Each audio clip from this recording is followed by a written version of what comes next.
Baseball is a sign of the seasons, making the leap from winter to catch hold of spring. It's breaking in a new mitt and creating that perfect bill on your cap. Baseball is putting on the uniform, proudly representing the name on the front and the city that you call home. It's tightening your gloves and picking out your bat, preparing to take your first swings of the season. Or maybe baseball is a dream, hoping one day it's you on the field, knowing it's your time, your turn. Baseball is a game passed down from past to present, generation to generation, teammate to teammate. It's filled with unforgettable moments. He's struck him out! Struck him out! The Mets have won the World Series! The dream has come true. And it's hit deep to left center. Andrew Jones on the run. This one has a chance.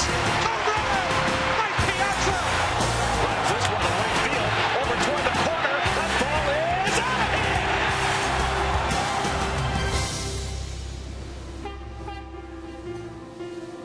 Your family. Our family. This family. We are all ready to embark on a spring, summer, and fall worth of memories.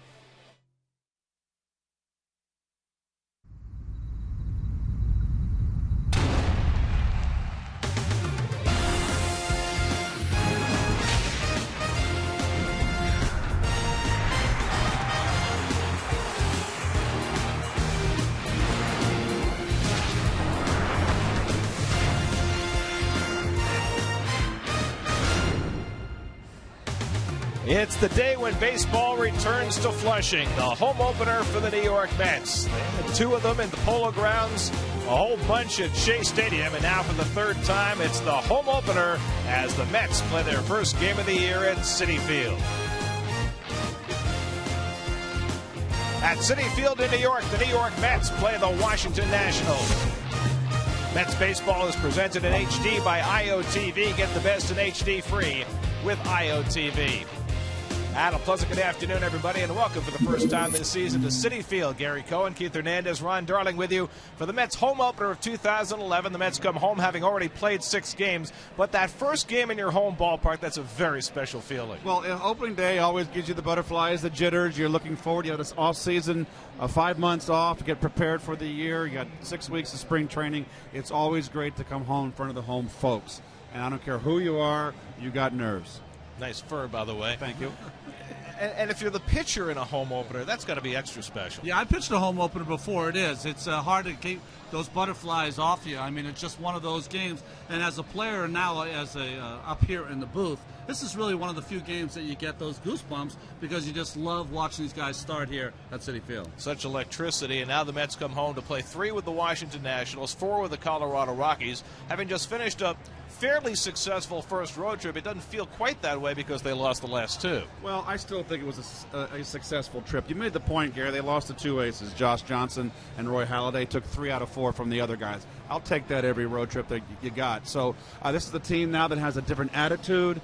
We're seeing speed at the top. They're stealing bases, taking the extra bases. I think if the pitching can hold up and the players stay healthy, this team's going to surprise a lot of people. And while it is always an honor to pitch on opening day at home, it probably has never felt like a bigger honor for anybody than it feels today for R.A. Dickey. You know, I feel like it's a reward start for how well he pitched at home last season. Only gave up 19 earned runs in his start with a 7-3 record here at Citi Field. He's one of the great success stories in baseball. Terry Collins talked about how he's a lifer and he can appreciate a lifer like R.A. Dickey and what he's gone through. And he'll go up against the young Washington National starter Jordan Zimmerman, a kid with tremendous talent. Well, he's post Tommy John surgery now, 20 months, and he pitched really well in his first start. Only gave up 2 earned runs in 6 innings and getting the loss, but he is a great young talent. So it's the Mets and Nats, the home opener at Citi Field.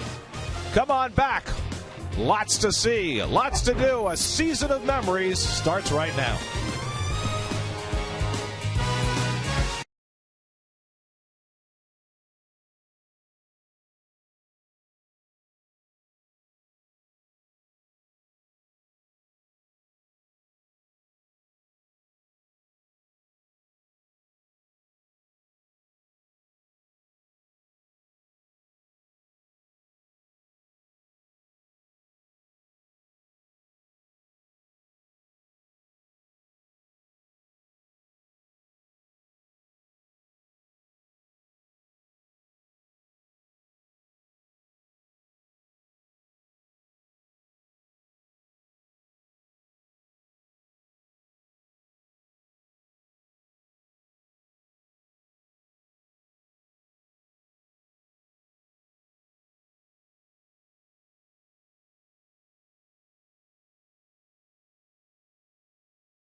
New York Mets baseball on SNY is brought to you by IOTV. Get the best in HD free with IOTV.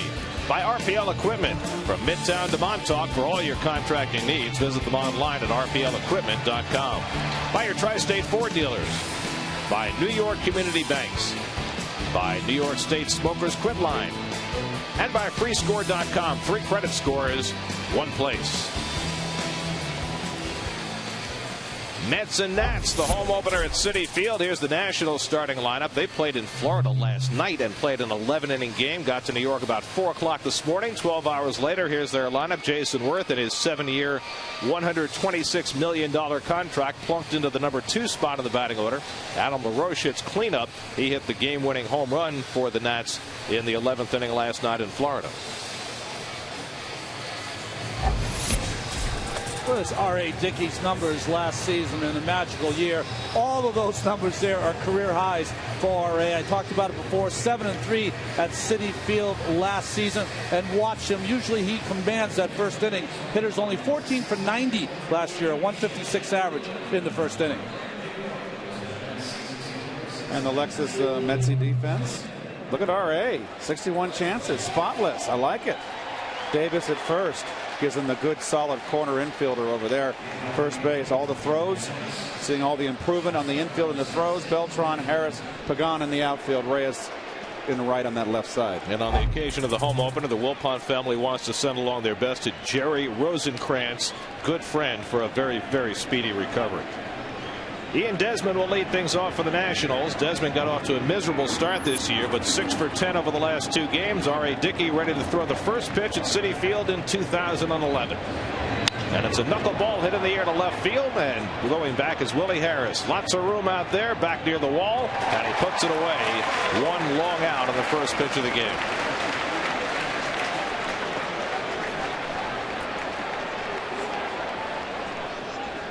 Well, yesterday, all 8 Phillies innings featured the leadoff man getting on. The first time in Mets history they've ever allowed a team to get the leadoff man on in every inning in which they batted.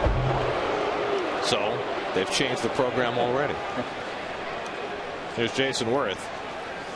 27 homers, 95 RBIs last year. Numbers down from 2 years ago in Philadelphia. And I think the shocking thing about the contract that Worth got was the fact that they gave him 7 years at age 31. There's a strike called, 0-1. And then even more shocking, hitting him second in the lineup. You know, for $100+ million, you'd think you'd get at least a 3rd or 4th place hitter, but no. And the knuckler misses inside, 1-1. Well, it'll be interesting to see if Worth is the player. He's always been an amazing ancillary player. Well, maybe that's part of the point. Regardless of what the numbers are in the contract, maybe he's better off being that complementary player hitting second rather than that focus hitting 3rd or 4th. Now you see the numbers the last 3 years for Jason playing in that great lineup in Philadelphia. And Dickey falling behind 3 balls and a strike. R.A. pitched 6 scoreless innings in Florida last Sunday, but of course the weather conditions very different today. Temperature right around 50 degrees, a little moisture in the air, and he has to adjust to every vagary of the weather and the conditions whenever he pitches. And the fastball in for a strike, 3-2. The great thing that R.A. said to Kevin Burkhardt is he said the hardest part is in the bullpen. You don't have the same conditions that you're going to have when you're in the middle of the field. That's what he's got to get used to right off the bat. It's all about aerodynamics. See a couple of fastballs in a row. R.A. yes. So he struggled with his command of a knuckleball in Florida. He walked 3 in that game, which is so unusual. There's Dan Wortham, the pitching coach, and he's come off the bat here and fallen behind Worth. Gave up just an unearned run in 6 innings in Florida. Struck out 7 in that game. 3-2 to Worth. And the knuckleball popped up right in the middle of the infield. And Brad Emus will take charge. 2 out. So Emus with his first chance in his new ballpark. He's got those 2 fingers stuck right into the baseball. And when he releases this, he kind of pushes his wrist right through to Tolley. And it's so interesting to watch Josh Tolley put down a 1. And it's a knuckleball. Only with R.A. That's his number 1. That's right. He'll throw it a solid 85% of the time. sometimes more. Here's Ryan Zimmerman, coming off a great year last year, his second straight Silver Slugger award, and off to a good start this year. 25 home runs last year and 85 RBI. Was injured a little bit, missed some games. The Gold Glove third baseman. Did not win it last year, won it 2 years ago, but Scott Rowland beat him out last year. And things been playing tag the last few seasons. First David Wright, then Zimmerman, now Rowland. This is his 7th year in the major leagues, his 6th full season. We talked about it in Florida. Dickey almost unbeatable in the first inning. And he did that in his first start in Florida as well, setting the Marlins down 1-2-3. Adam LaRoche would be next.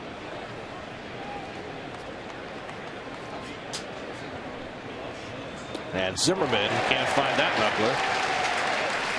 Changed speeds a little bit, but it's 2-2. Well, he's talked about taking a little off, but right now he didn't take anything off that. It's just that is as pure knuckler as you're going to see.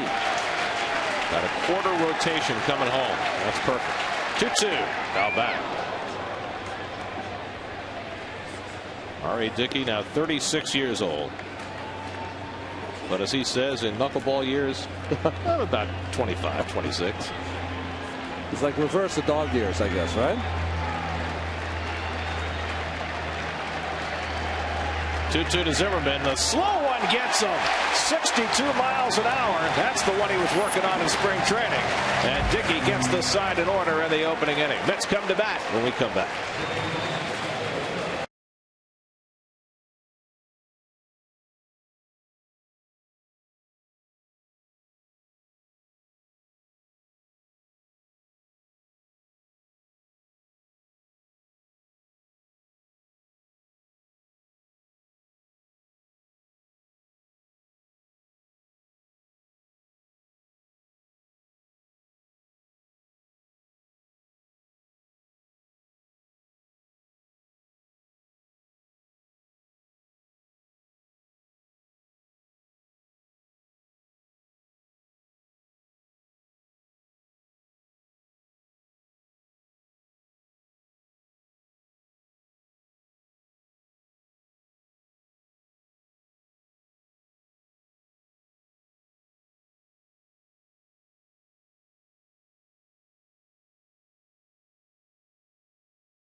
Well, Ryan Zimmerman was expecting knuckleballs from R.A. Dickey, but I'm not sure he was expecting this. Look at the reaction. You gotta be kidding me. Come on. Well, you know one thing, he'll put that in his filing cabinet up in his brain and pocket that and remember it. Here's your Geico Mets starting lineup. Angel Pagan back in the 2-hole. Willie Harris had been hitting second, but he moves down in the lineup. Jose Reyes leads off. And Reyes, who's been leading off first innings with hits with regularity, facing Jordan Zimmerman. Well, here's the Toyota numbers for Jordan Zimmerman. Remember, he made his first start in the big leagues here at Citi Field. His 4th career start against the Mets. Reyes has led off each of the last 4 games with a hit. And in each of those 4 games, he's had multiple hits. Hitting at .310. Bounces one toward the middle of the diamond, and he'll have himself a hit here. 5 straight games now. Reyes has led off the first inning with a base hit. Well, the catalyst continues to capitalize. And now Angel Pagan. And what was it that Terry Collins said before the game today? He said, I had to move Pagan back into the 2-hole because every time we had that combination of Reyes and Pagan during spring training and the first couple of games, it was electric. I agree. It's two guys at the top of the line that can steal. Pagan is more suited for the 2-hole than in the RBI's position. You get Bay healthy. It does weaken the bottom half of the lineup a little bit, but if you get Bay back, then that solidifies the lineup. Remember on Friday night when the Mets won, not Friday night, on Tuesday night when the Mets won in Philadelphia, they did not score in the first, but that double steal of Reyes and Pagan is something that you want to see happen a lot. Reyes with 2 steals so far this year. And Pagan watches wide. 1-0. Angel hitting just .227, but his on-base percentage at .393. The mantra of selectivity has sunk in with Mr. Pagan. David Wright on deck.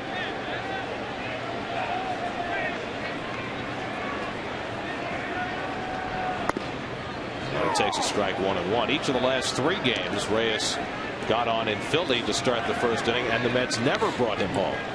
So this little different look at the top of the batting order designed to try and change that.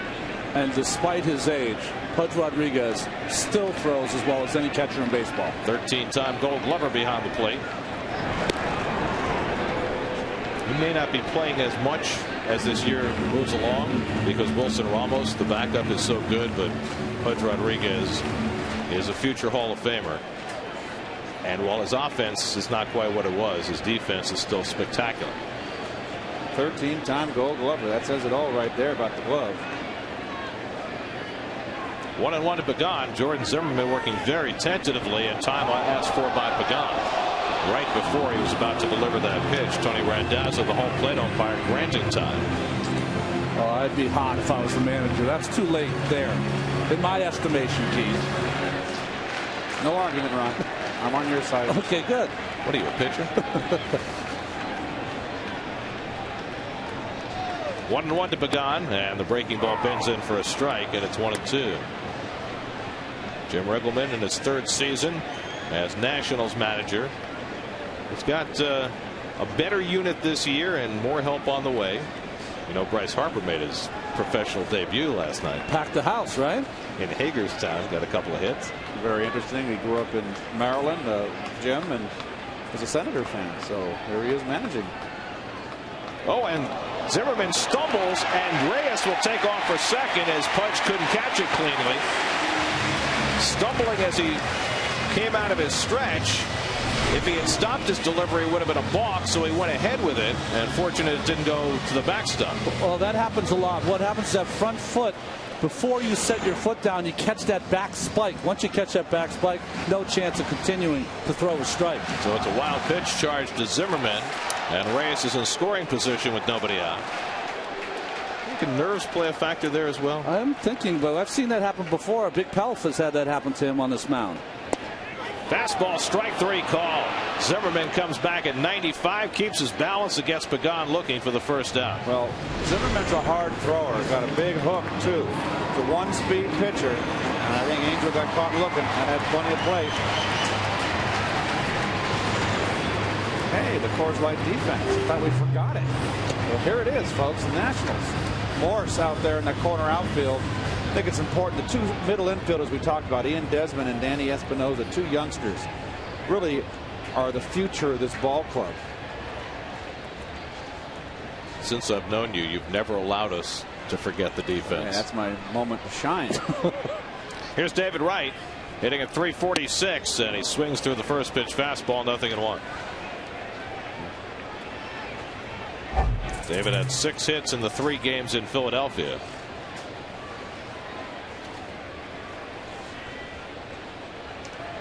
Last year hit a home run his first time up on opening day at Citi Field. Cracks this one to center. Ankiel moves back on it though, and he's got it for the second out as Reyes goes back to second. So Wright hit the ball hard. But now they're at 2 away, and it's left to Carlos Beltran. Carlos off to a little tough start, but starting to swing the bat good. He's having trouble with off-speed pitches right now. He's been on the fastball and the breaking ball, but the changeup's been kind of giving him a little bit of trouble.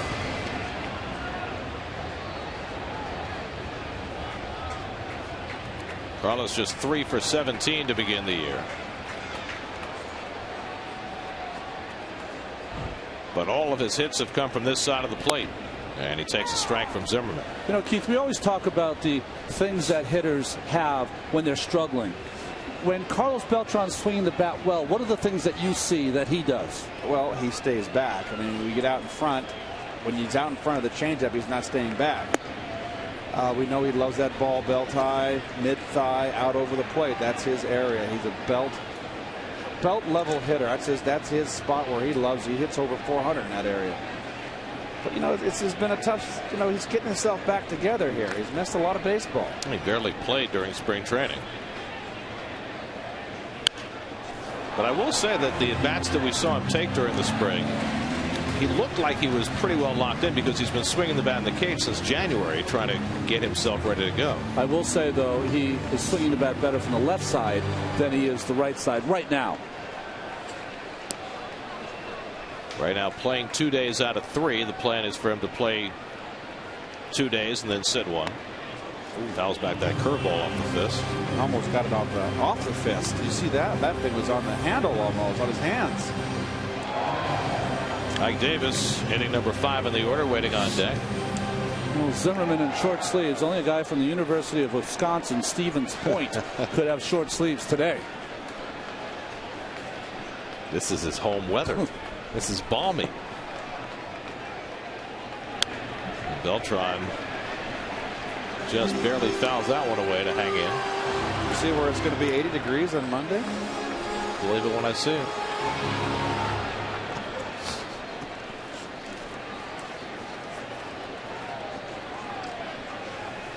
The Mets were very successful playing in this ballpark last year, 47-34 at Citi Field. And they've got a lot of home games early in the season. 13 of 16 starting today being played at home. Well, when does the hitter start to begin from a stretch? Watch Carlos starting to go back now. Very good. The point of release. That's just perfect timing right there. That's all the timing mechanism. Beltran cracks one to right field, but moving over to make the grab is Worth. And the inning is over. 2 straight ropes off the bat of Wright and Beltran, but Reyes is stranded to end the first with no score.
City points toward Flushing as Adam LaRoche lifts the first pitch knuckleball out to left field as we start the second inning. Willie Harris, the former National, squeezes it. One pitch and one out for R.A. Dickey. 2 innings in a row. And what does that tell you about the Nationals' approach to the knuckleballer? Well, it's interesting to me because if I were the Nationals, you want to take a few just to see if there is any rhyme or reason to the movement of the knuckleball today. But they're going to go up there hacking, and that happens a lot with a young team. Mike Morris won the left field job in spring training for the Nats this year, but has really struggled coming out of the gate. He won it on merit. He hit .364 and hit 9 home runs in spring training. If you stand next to Mike Morris, I don't care how big you are, you feel like a dwarf. This is a huge guy.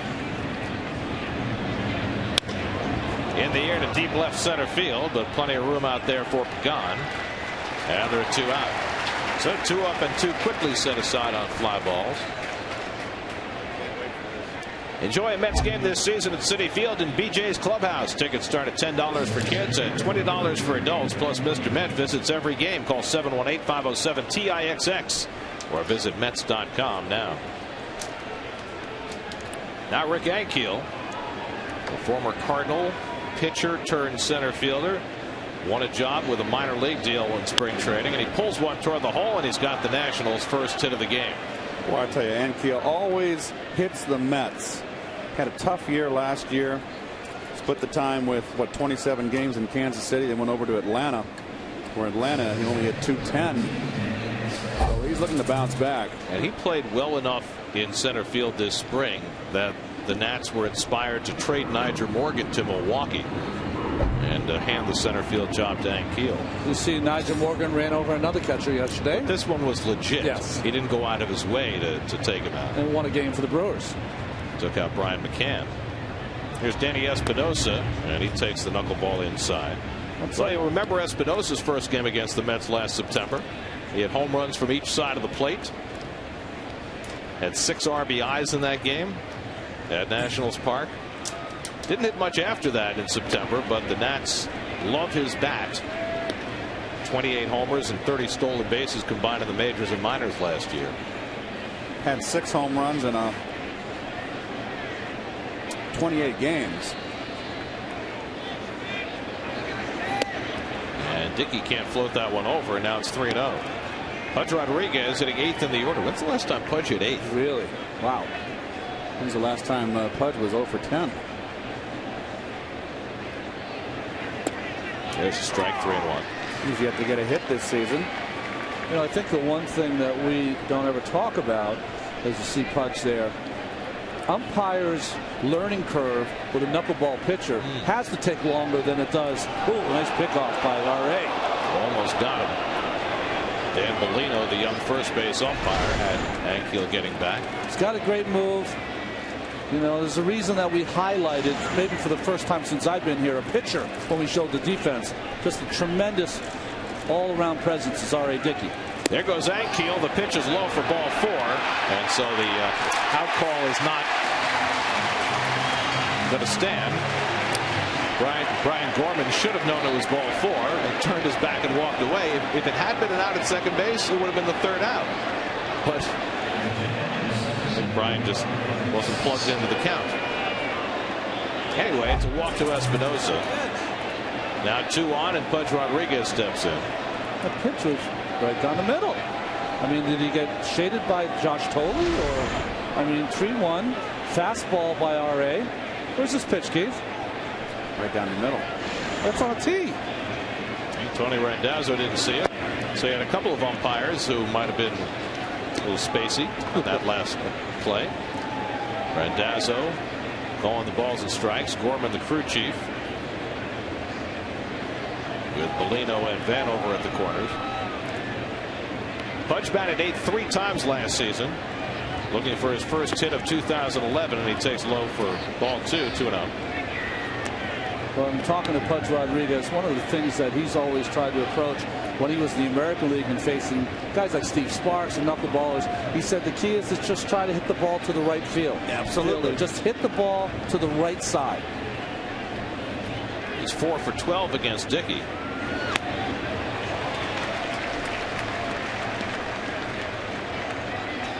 course, their paths crossed in Texas. Pudge got to catch Dickey, but that was before he was really a knuckleball pitcher. Dickey actually pitched a home opener for Texas back in 2004 against Anaheim. Won that game. And now behind the number 8 hitter, 3-1 with Jordan Zimmerman, the pitcher, on deck. Well, this is a place now you never want to load the bases, but the pitcher up next, 3-1 knuckleball. Absolutely. No, don't want it. You cannot. Nope. Pudge has had a tremendous career with the bat and the glove. There's a ball 4 high, and the bases are loaded. So a 2-out single by Ankiel, and then walks to Espinosa and Rodriguez. And Dickey, who walked just 2.2 per 9 innings last year, a rare bout of wildness. He had trouble with command with his knuckleball in Florida. We said earlier, he only walked 42 batters last year. It was very unusual, highly unusual for a knuckleballer not to walk as many. More. I mean, he was just incredible with his command. So an out to get here with the bases loaded and 2 down, and Zimmerman taking all the way, a fastball for a strike. The small problem is that Zimmerman handles the bat very, very well, but sneak attack there with the fastball first pitch got him up in the count.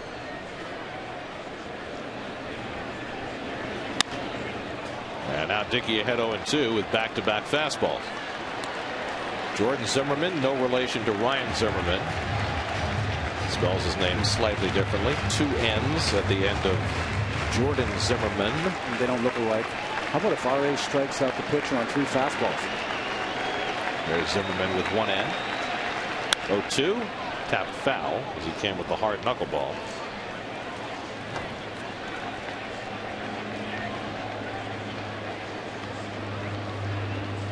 Jordan Zimmerman had Tommy John surgery that short-circuited his 2009 season. Came back late last season and made 7 starts, making the Nationals confident that he has made a full recovery.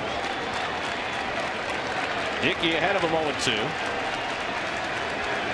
And a fastball line past Davis, base hit. Ankiel in with the first run. Espinosa heading home. The throw will go to third base. Sliding in is Pudge, and he's tagged out. But 2-run score on the base hit by the pitcher Jordan Zimmerman, and the Nationals take a 2-0 lead. 9-3-5 on the putout, but it's 2-0 Nationals.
Welcome back to Citi Field. Nationals taking the lead off R.A. Dickey with Jordan Zimmerman coming through with a clutch base hit. And well, we are joined now by the Hall of Famer Ralph Kiner. Ralph, we saw the right wing show off the first pitch Now, come on. I mean, I know you had to do a little. Did you do a little throwing? You had to warm up for that, I'd imagine, right? Well, I wash my teeth twice a day, and I thought that maybe that helped a little bit. I was amazed that I even could get my arm up, one of those things. But it's great to be able to get the chance. I mean, this is a great honor for me to be a part of the Mets for all those years. And one of my old lines that I stole from a guy named Phil Harris, who was a great comedian and great guy and a friend of mine, real good friend of mine. And he said, if I'd known I was going to live this long, I would have taken better care of myself. I didn't think I'd ever broadcast or be around and throw out the first ball at 88. That's great. I mean, it's just absolutely terrific. Well, I mean, 50 years for you. This is 50 years broadcasting Mets baseball. Can you take us back to the first one, 1962? What do you remember about the first opening day? Well, one for sure. The first opening day was in St. Louis. Mets were playing the Cardinals, and the game that first day was rained out. But the key to that game was the fact that the players going to the bus to go to the ballpark in Sportsman's Park in St. Louis was that they got stuck in the elevator and couldn't have played anywhere. So that was the start of the Mets. That's a heck of a start, getting stuck in the elevator. Ike Davis goes down on strikes. That'll bring up Willie Harris as we talk to Ralph Kiner. Threw out the first pitch today and threw out a dandy of a first pitch too. Ralph, has opening day changed much in the eyes of the has opening day changed much in your eyes and just of what it means and what it feels like to be out here at the ballpark? I don't think anybody that ever experienced an opening day in baseball in the major leagues would ever change anything. I mean, you had the same apprehension, you had the same field, you had the same, my God, will this be a good year for me or want to be? Because you never know. You don't know what's going to happen. You don't know whether you're going to be healthy all year, whether or not you're going to be able to have a good start in a good year or a bad start in a better year afterwards or whatever. So it's a real experience to go through, and I think anyone that's got any religion in them, whatever it might be, they say, boy, I pray this is going to be a good year. And that's one of those things that you never know. And that's why baseball is such a great sport, because you don't know what's going to happen, what's going to take place, what's going to be in your favor or against you. Like in '69, the Mets had everything go for them. Break-wise, shoe polish, back cat, and all that stuff. So you don't know what's going to happen. I only hope it's good. That's the beauty of it, Ralph. It's it's always a pleasure to see you, and we'll see you up in the booth real soon for your number 50. Okay. All right, Kevin. Thank you very much. Excellent first pitch, huh, fellas? Let's go back up to you. Fantastic. And of course, the booth that we sit in bears Ralph's name, and we couldn't be more honored to be in his booth. Harris down swinging, back-to-back strikeouts for Jordan Zimmerman after his 2-run single. Nice little curveball here. Or a slider run. Yeah, tight. Little cutter. Down and in. Boy, Harris on top of that plate.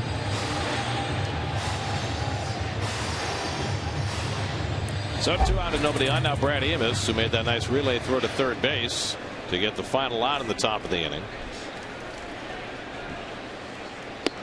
They got 2 good young pitchers. They get Strasburg back, and that won't be till next year. Right.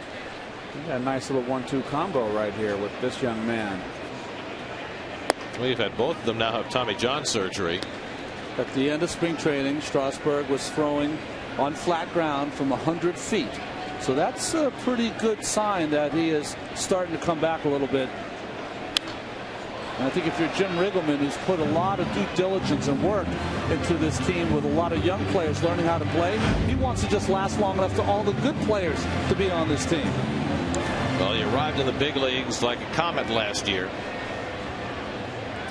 14 strikeouts in his first start. Oh, that one really got Pudge. A direct hit from Amos. See, the thing about wearing a mask like this is that when the ball hits the mask, it's supposed to take the mask and jar it off your head. but that one stayed there, and that was like a right cross to the cheek of Pudge Rodriguez. Well, he's taken a number of those over the years, but they never feel better.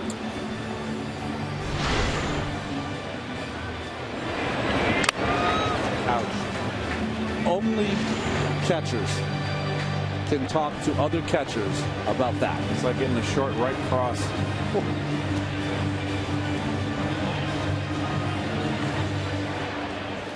So glad I was left-handed. They do make left-handed catcher's mitts, you know. Mike Squires, Dale Long, Benny DiStefano, all left-handed catchers in the major leagues, albeit briefly. So there could have been a spot for you. Fortunately, I had a very good glove at first base. 3-2 to Emis playing his first home game. And Brad takes the breaking ball, strike 3 call. Boy, Zimmerman really carved up the Mets in that second inning as he strikes out the side. Now Ralph Kiner, his 50th Mets home opener. What a treasure.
Third inning brought to you by freescore.com. 3 credit scores, 1 place. Top of the batting order for Washington in the 30, and Desmond, who had a long fly ball to left on the first pitch of the game, this time takes a strike from R.A. Dickey. Dickey throwing a lot of fastballs, more than we're accustomed to seeing him this afternoon. Having trouble commanding the knuckleball. There's the good knuckler, and it's 0-2. Well, if you're on the bench and paying attention, it's like, guys, hey, he's not getting it over. He's trying to get ahead. You got to observe. Get a pattern on a pitcher. Go up there, first ball, fastball, hitting. That's not going to be in any of those big books or charts. You get it from watching the game.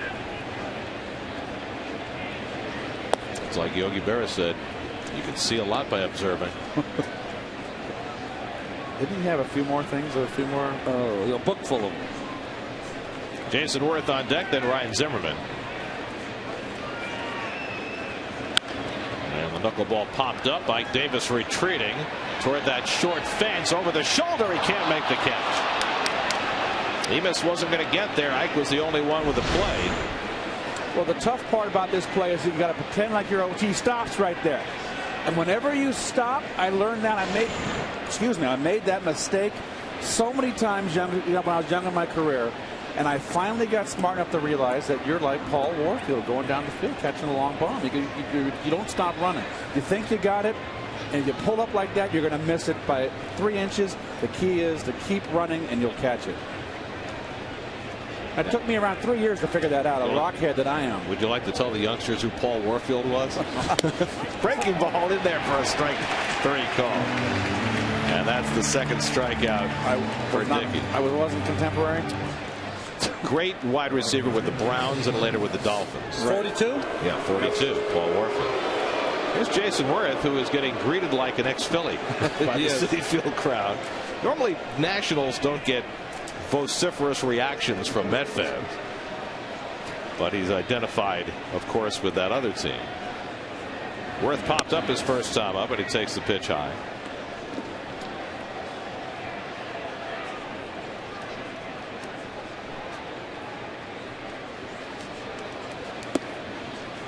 And the knuckler away, 2-0.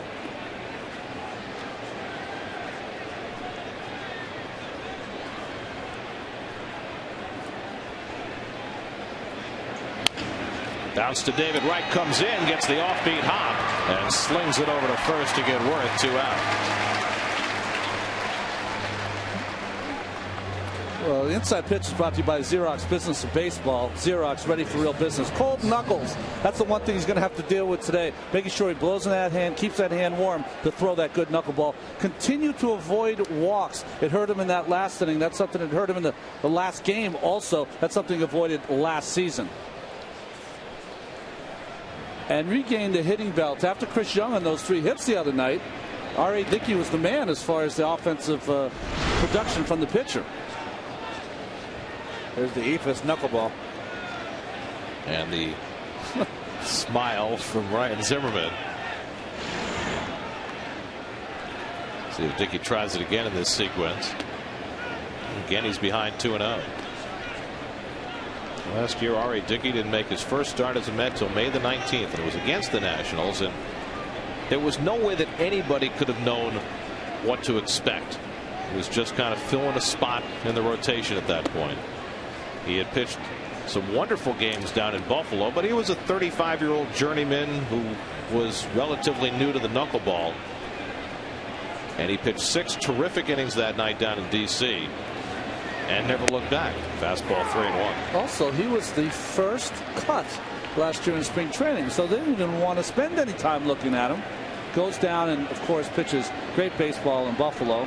All right, bring him up, take a chance, you know, see how the knuckleballer can do for a while. One of the great stories in baseball, and especially for the Mets. And that misses, a 3-1 fastball, and Zimmerman's on with a walk. That's the 3rd given up by Dickey. Very unusual for him. So now Adam LaRoche will bat with a man on.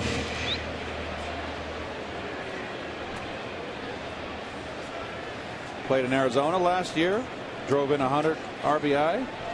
First time in his career he did that, but he also struck out 172 times. It's a disease in Arizona. Yeah. Well, it was. They're trying to cure that disease now. A little different look for the Diamondbacks, a very young team.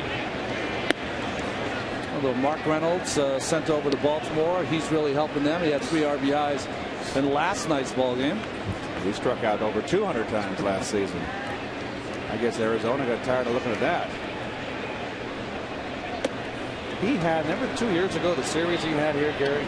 Those home runs he hit? Well, he hit one in the second deck out in left center that has not been matched yet. He hit 2 bombs to each side of the center field, the apple, that were rockets.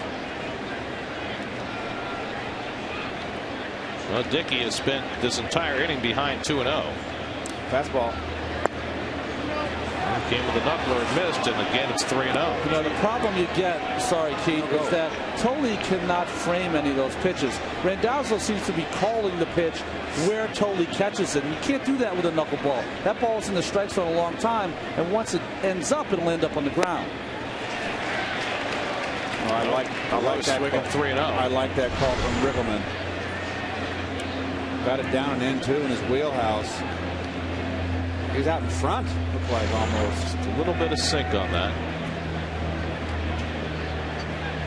So again, it's 3-1. We're going to go back to something other than a knuckleball, and it's in at the knees for a strike.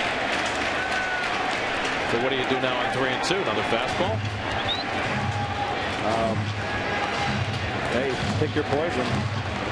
Don't want to walk. I'd be I'd throw a knuckleball. 3-2 knuckleball, absolutely.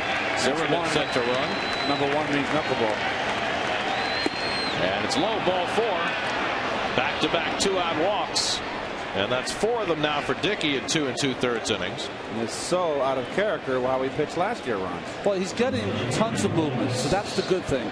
The one thing I see so far, though, is that he is getting a little underneath the ball. Now, what does that mean? With that long stride that he has and going to the plate, it's almost like he's underneath the baseball, even with the knuckler, and that's why the ball is down in the strike zone.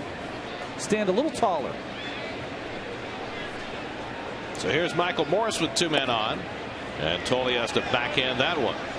Now, the ball strike ratio for Dickey is not nearly what he'd like it to be, just 50-50 right now. And that's not going to get it done.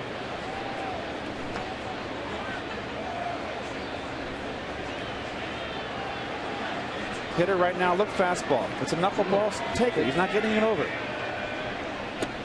See, he's not getting it over. Now 2-0, look, fastball. If he throws me a knuckleball, I'm taking it. He hasn't got command.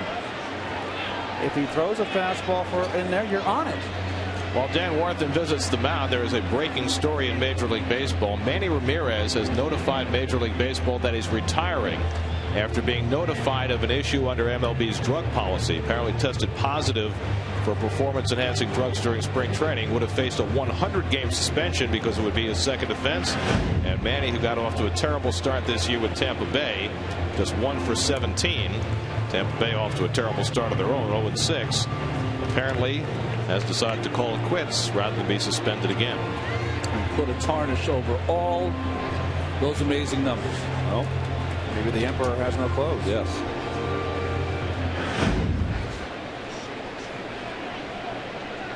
Two 2-0 to Morse with 2 on via the walk. And a foul ball at the plate. That was a 3-0 he would have had. Yep. Another ball. He's just a little anxious there. He's a pull hitter, this young man.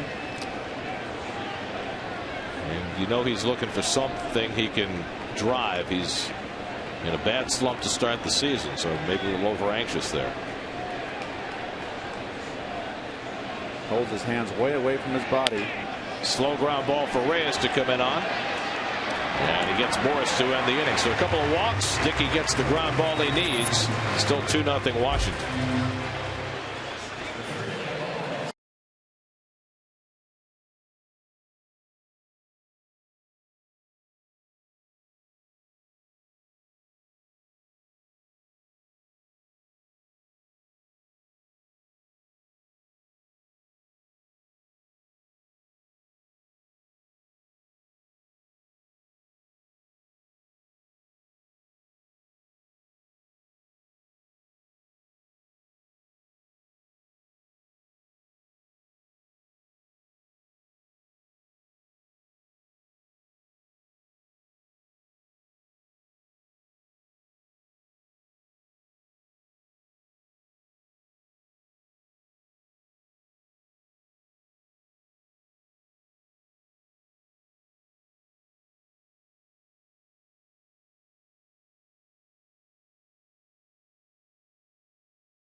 Sunday at 6 p.m. on an all-new Mets Weekly, Angel Pagan gives you a personal tour of his hometown in Puerto Rico. Plus, John Neese and Bobby Parnell talk about their off-season hobbies on Mets Weekly. New episode Sunday at 6, only on SNY. Josh Tolley will lead off for New York in the bottom of the third against Jordan Zimmerman, who's retired 6 in a row, striking out 4 of the 6. Tolley hitting a .313. R.A. Dickey to follow, and then Jose Reyes in the third. And Tolley judged to have gone. Wow, that's a tough call from Larry Vanover. And it's 0-2. Well, you got to have the plate. Well, that was the first pitch. Yeah.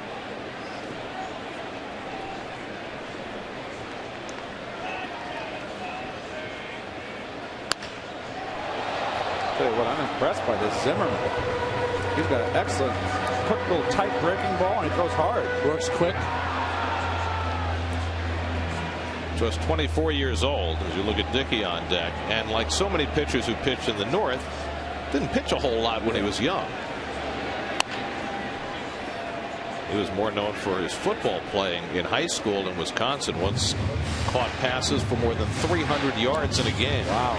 You know, the thing about it, over the course of a season, if you play in Wisconsin or Massachusetts, you know, if you get 30 games in, I mean, that's a ton. Ronnie, all that loose string there, the leather, could that, the laces, could that be a distraction? You're not supposed to have those. So the umpire could go out and say that you need to cut those. I would never want that.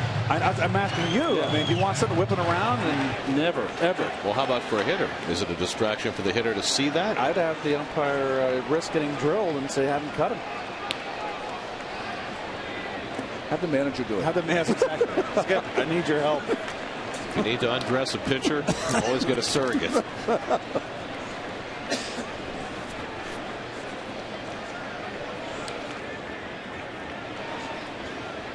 You see those strings hanging off the glove.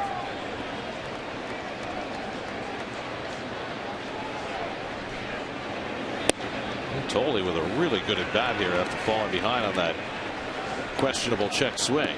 He's a tough 2-strike out. He chokes up on that bat. He's got a short swing. Someone almost got about 30 inches of bat left, huh? This will be the 8th pitch of the at bat to Tolley, and he hits one to right field, chasing Worth back toward the Mo zone, and he reels it in. So Tolley retired. New York Mets baseball on SNY is brought to you by Acela Express, where you can plug in and work or sit back and relax. Book now at Amtrak.com. Here's Dickey, who had a great year swinging the bat last year. 0 for 2 in his first performance of the year.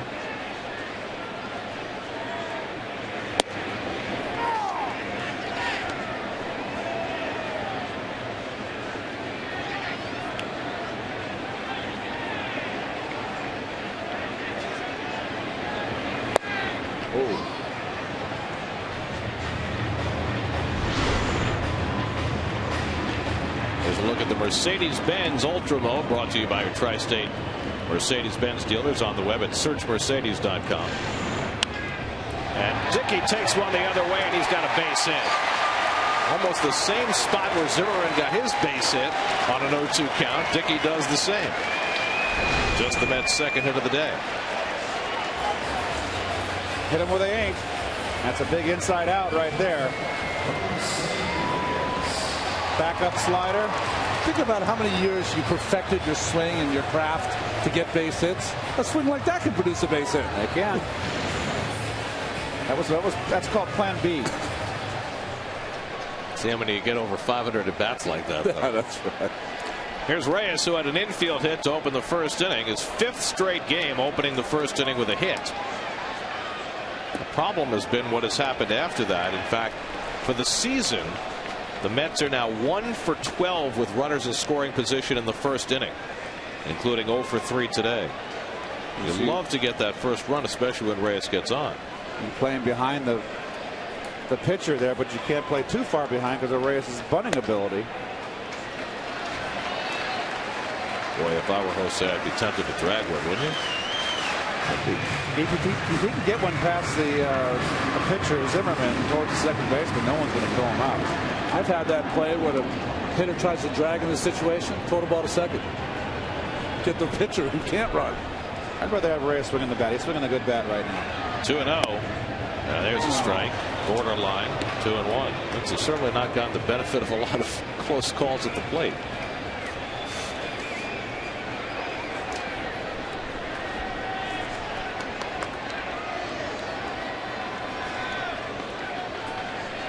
That little slider is a good pitch for Reyes to hit. And he pulls it foul, and it's 2-2. A good big curveball has always been a pitch that's given Reyes trouble. That little slider down and in, though, that's his power pitch. Well, the slider was too far inside. The only thing Reyes can do with that pitch was pull it. But if you leave it out over the plate, Reyes would kill it. Now it's 2-2. Missing up and away, and a full count to Reyes. Zimmerman has not walked a batter. He struck out 4. His first start of the year came against Atlanta. He went 6 innings in that game. Took the loss. Allowed just 2 earned runs, a game that eventually wound up 11-2.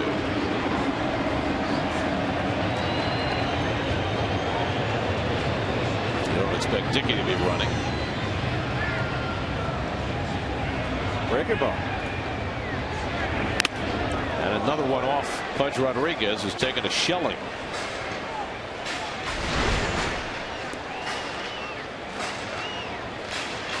There's a hanger right there. You're 39 years old. You just got into 4 in the morning from Florida. You get up and play a 4 o'clock game the next afternoon, and you've already been rattled on a couple of occasions. Well, one thing's for certain, you're wide awake. Reyes lifts one out to left field, and Morris ambles in.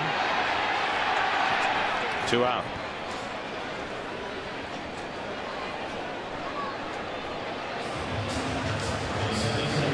So 2 away. Dickey's still at first as Reyes goes back shaking his head. And here's Pagan, who took a call 3rd strike his first time up. Pagan has traditionally swung the bat pretty good against Zimmerman. 3 for 10 in his career. That's a faced Zimmerman 4 times before today. He's 1-1 with a 3.54 ERA against them. His overall major league numbers so far are not brilliant, but he has shown flashes of brilliance, and we've seen some of that here today. Zimmerman better be careful coming underneath that slider, Ronnie. He's leaving right there on the tee.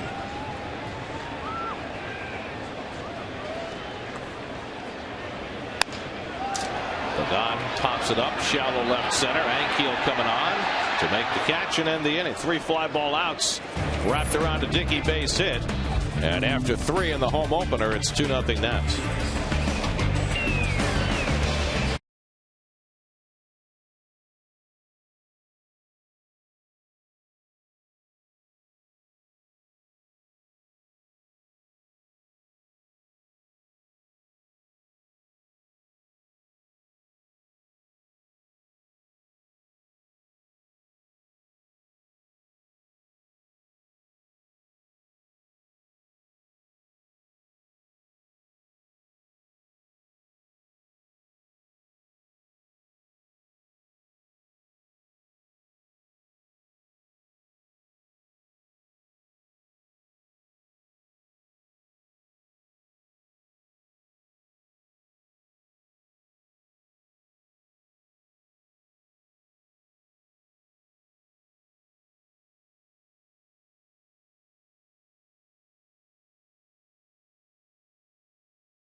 SNY is giving back to local youth baseball leagues with the SNY Play Ball Award presented by Sports Authority, offering $5,000 grants to 6 in-need organizations to be used for new equipment, uniforms, or field improvements. For more information and details on how to apply, visit SNY.TV or any local Sports Authority location.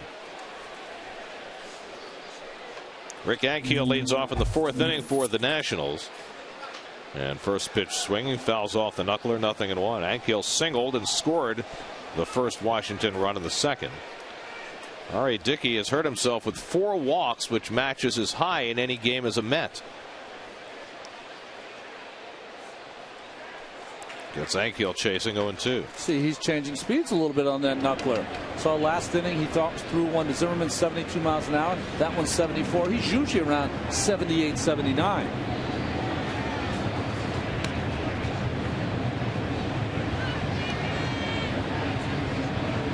Danny Espinosa to follow, then Ivan Rodriguez as the Nationals bat in the 4th. And a broken bat foul ball as Ike retreats to avoid the barrel of the bat sailing his way. You're probably wondering at home, R.A. Dickey, when he's trying to throw strikes, what is he looking at? A lot of pitchers, you'll look at the hitter and try to throw the ball to the hitter. If I'm throwing a curveball to a right-handed hitter and I'm a right-handed pitcher, I'm throwing it right at his waist or his shoulder. But with R.A. Dickey, he just pits a spot around letter high if he wants to throw a strike and knee high if he wants to throw it in the dirt.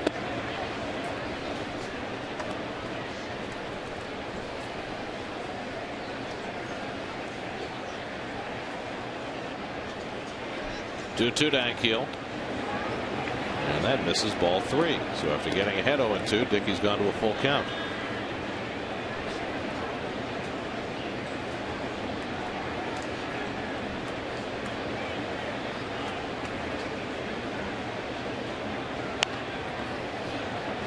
Well, cue shot, and Tolley chasing it just in case it decides to curl back into fair territory.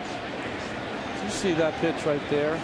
Josh put down one for knuckleball and then wiggled his fingers, saying, you know, throw the slower one. Almost like just get it over. Let's let him get himself out. Well, the Nationals have only 2 hits, but they've done their damage thanks to all the walks. Right back to the knuckleball. Hit hard and off the glove of Davis and into right field. And Ankiel has his 2nd hit of the day. Ankiel just continues to hit Met pitching. Now R.A. Dickey, Renaissance man. For more, here's Kevin. Got a chance to see it firsthand in the offseason, guys. Just traveled to his home in Nashville, Tennessee, and went a couple places. One of them was his high school, which he said, quote, saved my life. A prestigious school, Montgomery Bell Academy. And R.A. said, you know, in some ways, I guess I kind of grew up on the wrong side of the tracks. And, you know, I wasn't the greatest of kids. And when I came to the school, it really changed me. You know, they had a demerit system, and, you know, you couldn't get away with anything. You know, if you put a piece of trash on the ground, you were getting a demerit for it. You were going to get in trouble for it. And, you know, it taught me a lot. And basically, R.A. went to Montgomery Bell, certainly learned about rules, and became an athletic star. He was a quarterback of the high school team. He was a star baseball player. His escape at Montgomery Bell was art. You know, he was very good in art class and loved it. It was his way kind of out as Tolley has it pop off the glove, or fire down and fire it away, and Ankiel goes to 3rd. Well, guys, remember that happened a lot. Dickey's last start in Florida, and Tolley actually had to change the glove in that start. And then compounds the error by throwing sidearm to 2nd, having that ball sail on him. Guys, just to finish the thought, Dickey was so in art. It was his escape from being the athletic king, if you will, and he really enjoyed going back and looking at some of the pictures. He showed us some of his old paintings, and it's something that he passed on to his kids. He says he loves doing the drawing and the art with his kids. It's one of his favorite things to do. Interesting guy, fellas. Well, he is a fascinating individual. Infield comes in, 1-1 to Espinosa, and he hits it sharply right at Emis, and Ankiel will hold at 3rd. That's the first out of the inning. Can I ask you, though, remember in that piece that Kevin just did, the shot of R.A. in the hallway at the high school with the ski cap on from the side with the beard? Looked a little like The Edge. Oh, that's right. You're right. From U2. Very nice. Could see that, right? Yeah, absolutely. I don't know if he handles the axe quite the same way. What do you think, Kevin? You see that at all? I'd go with that, Gary. You can be Bono next to him. That's his look. You know, he had the look in the interview yesterday in Philly inside. Well, looking at his paintings, Kevin, he's channeling a little Edward Hopper.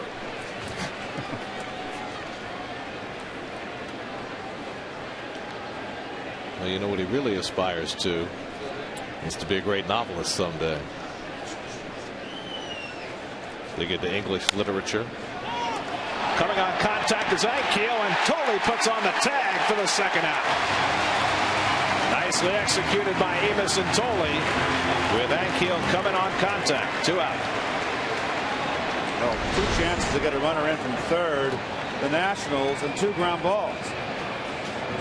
And just, I tell you what, Amos did not rush that. He knew that he had Ankiel out by a mile. He's very measured at second base, what he's shown so far. Doesn't get excited for a young player. Zimmerman lines one to left, but right at Harris, who stands in his tracks and grabs it to end the inning. So Dickey able to work around the Tolley error. It's still 2-0.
The hopes and dreams that are part of opening day. Start of something fresh. Here's your AT&T trivia question. Who has the most career hits for the Mets in the World Series? Well, you'd have to assume it's someone from the 69 and 73 series. Somebody who played in 2 of them, yeah. David Wright leads off in the last of the 4th. Lined out to center his first time up. It takes a slider for a strike from Jordan Zimmerman. That's trying to get something working against Zimmerman, who's given up just 2 singles over the first 3 innings. And that curveball misses. 1-1. Oh, who were the players that played in 2? Cranepool had to be one. Wayne Garrett. How about Buddy Harrelson? Buddy Boswell? Tommy Agee. Fouled off. No, Agee wasn't there for 73. Grody. Grody. Yeah. Cleon. Maybe Cleon.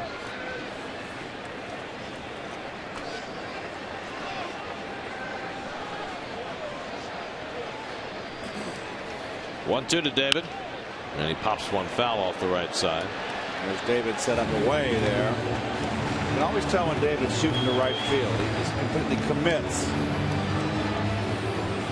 Mets have gone 16 innings without a run. since Wednesday night in the 5th inning when they had that 5-run uprising to tie the game against the Phillies. Hit to right center field and hit well, chasing Ankiel back, and it lands on the warning track and hops against the wall. Right to second, and he'll stop there with a leadoff double.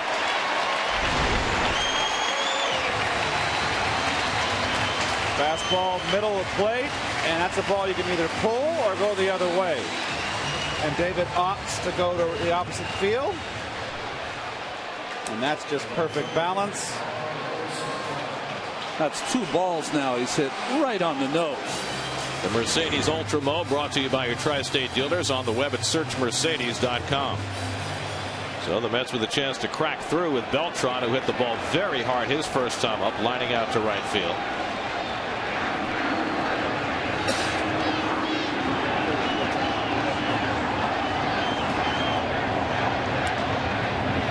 And he fouls back the first offering. 0-1. Ike Davis on deck, Willie Harris behind him. Mets and Nats split 18 games last year. They finished the season against each other, you might recall. Here, playing 14 innings on the final day of the season. 0-2 now to Beltran. These teams played some memorable games last year. You had the game that John Maine exited after 5 pitches down in Washington. You had Dickey's first start down in D.C. You had the Espinosa 2-home run game. That's right. You had that ridiculous finish to the season. I had 1 foot on the bus. I had to get back on.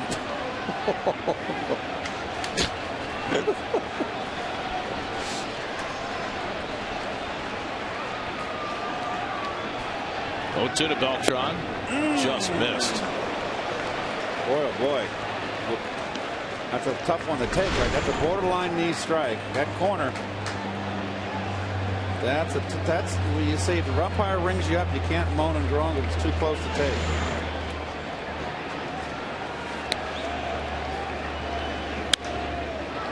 Stays in the at bat. Reaching.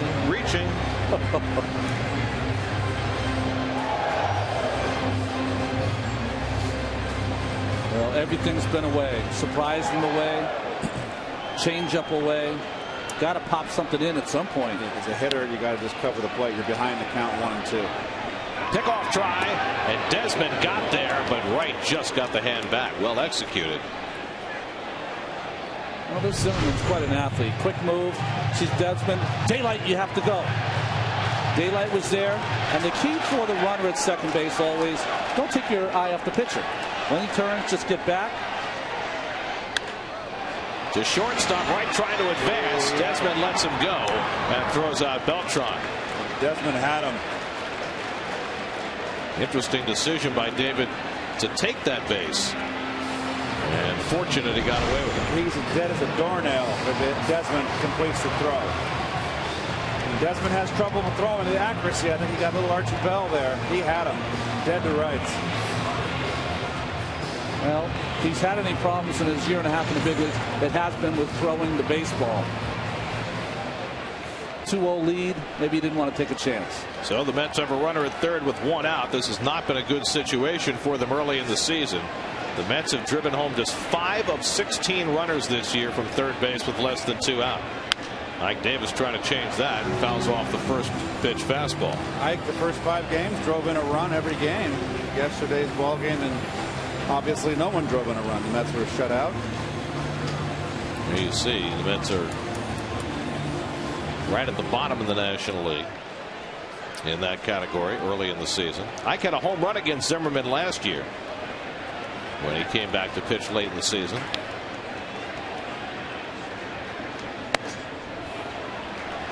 Ball and a strike.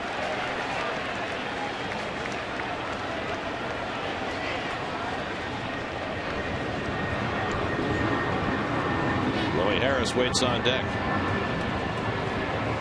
Davis struck out looking his first time up. The first of 3 strikeouts for Zimmerman in that second inning, but he has not struck out anybody since. Sudden Zimmerman's going to his fastball a lot, right?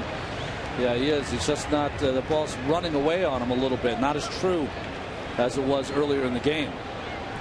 still not coming in at all with the veteran catcher punch calling. You would think could have to hurt him at some point. Here's the 2-1. Into the air to left. That should get the run in. Moving over is Morse to make the grab. Right tags and comes on down the line. And the Mets have their first run at Citi Field this season. Sacrifice fly for Ike Davis cuts the Nats lead to 2-1. So Ike has now driven in a run in 6 of 7 games.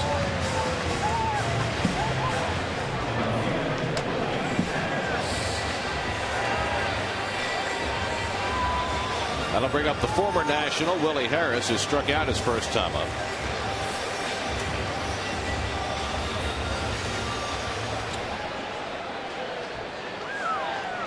They've been discussing his path from second to third. It's the right play if it works, right? Right. Flare toward the left field line, and that'll go foul. Just thank you very much, Mr. Desmond, for letting me take that base. Well, ended up producing a run for the Mets.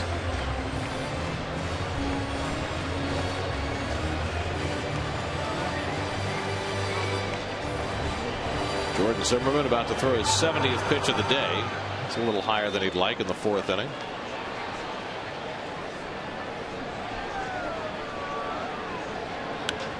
Harris lifts one to left, and again Morse is there. And that retires the side. But the leadoff double by David Wright, the sac fly by Ike Davis. The Mets have their first run at home this year, and it's 2-1.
Follow the Mets with the MLB.com at Bat 11 app for your iPhone, iPad, Android, or BlackBerry. Get live audio, pitch-by-pitch tracking, video highlights, and more. Text at BAT to 31826 or visit Mets.com for details. Well, normally kids have to play hooky to attend opening day with the 4 o'clock start. Get at least a half day of school in. Or not. Or not, exactly. Ian Desmond leads off in the 5th inning for Washington. He's fly to left, taking a call third strike, 0 for 2. 2-1 Washington. That's a youngster happy to be here. Gary, before you became an announcer, how many opening days did you see as a fan? None. Not one? Not one. I was always a second day guy. Kind of like you. No, I was always a second day guy. Exactly. You and Rodney Dangerfield. That's right. No respect. I never saw an opening day game live.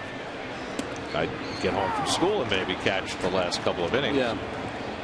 Remember the year that Tom Seaver pitched an opening game at Shea, and it was snowing. They played about 4.5 innings, and they called the game. But the one I remember more than anything else, as it said, foul and out of play by Desmond, was in 1969 when the Mets played the Expos, the first game in Expos history And it was just the wildest affair you could possibly imagine. And you got home from school and you heard it was like 10-6 or whatever, and ended up the Expos won at 11-10.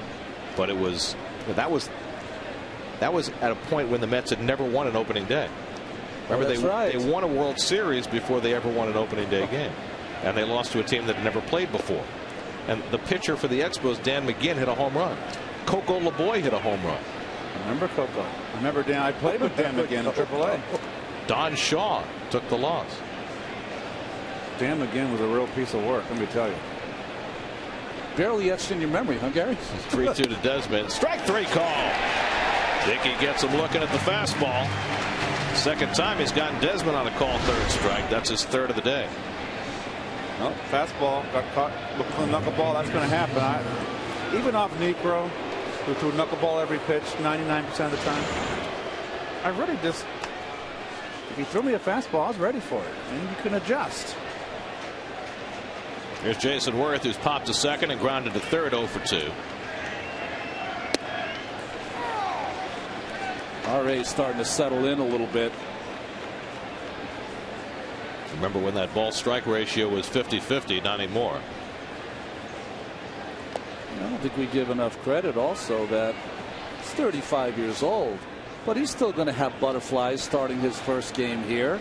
He really wanted to pitch this opening day here, and in fact, Terry Collins, the manager, when he decided Pelfrey was going to pitch the first game, wanted to reward RA with the opening start here. You know, speaking of Terry, it was very interesting listening to Terry Collins talk before the game today. He was asked what it would feel like for him to go out and be part of the pregame introductions, having not managed for 12 years. And he paused for a long time, and I thought he was actually going to choke up. And he said, you know, everybody has something in their life that they've always wanted to do. He said, for me, this is it. He said, I didn't know if I was going to have a chance to do it again, but it means everything. And I thought it was that was really from the heart. It really was. And he had resigned himself to the fact that he never would be on a big league field again. Just felt like it never was going to happen when he was asked to join this organization in the minor leagues. Got himself a place in Port St. Lucie, and I think he just felt as though that was where he's going to spend the rest of his years. Bought some new golf clubs, he said. I'm going to figure out how to play this game. Well, you can put him away, Terry. No time for golf. He was here at 8 a.m. this morning. And he said in colorful language that he's been very busy since 8 a.m. this morning. Worth hits one right through the originator and in behind second base. Emis with the play, but not in time. Boy, Brad Emis didn't think he was going to get to that ball. But he nearly got Jason Worth, who for some reason decided to flop into first base and almost cost himself a hit. Well, we never understand the dive at first base from the runner. Nice play by Emis. And athleticism, getting up after the dive and making the throw rapidly, made a close play out of it. I have to tell you guys, the more we watch Brad Emis, the more impressed I am. I don't know if he's going to turn the double play as well as, you know, an elite second baseman, but everything else he's been asked to do, he's done well. Yes, he walks like a major leaguer, I'll tell you that. He is not afraid. Even in that throw he threw to get the runner at third base earlier on the Zimmerman hit. Calm, cool, and collected. 1 out and 1 on. Ryan Zimmerman takes below the knees. Zimmerman has struck out and walked 0 for 1. 4 hits now off R.A. Dickey.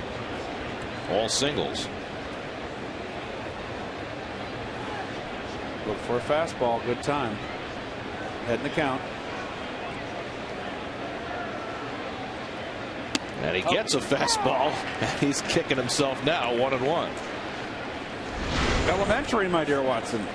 Keith almost lost it here in the booth. Anytime someone takes a 1-0 fastball down the middle.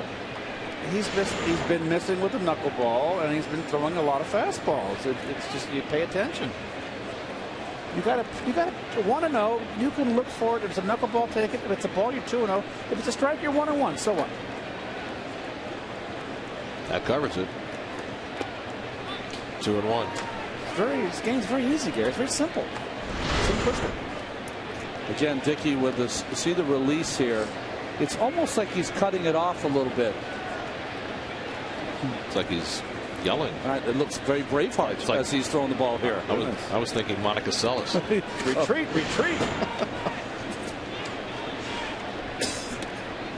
A good knuckler under the bat of Zimmerman, 2-2. You know, one of the things you always see about RA is that after he lets go of the baseball, and you can see the release point, that elbow leading first, and that snapping of the forearm over, so usually he will follow through in a real kind of comfortable position, kind of jumping a little today.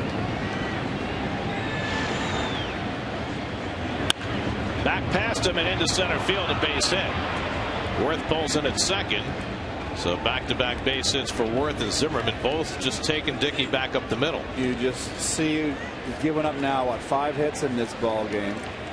And the guys that have been successful, the hits have been up the middle. And it's interesting, Ronnie, you were talking about coming off in comfortable position. One of the reasons Dickey is so successful is that he feels his position so well, but not in such good fielding position today. Well, he's not. That's why those 2 balls eluded him up the middle. He always kind of at least makes those plays or gets a glove on it, but he's a little off balance. Last year, RA set a Mets club record for the most chances by a pitcher in a season without an error. 61 chances. That's a lot for a guy who was only up for 4.5 months. So now LaRoche with first and second and 1 out. Alan LaRoche hit his first home run of the year in the 11th inning last night in Florida to snap a tie and win a game for the Nats. Will he be ready for a 1-0 fastball? He'd be ready for a sinker, not try to pull it. But he gets the knuckleball, but that misses. 2-0. Well, this is a big pitch right here. You can see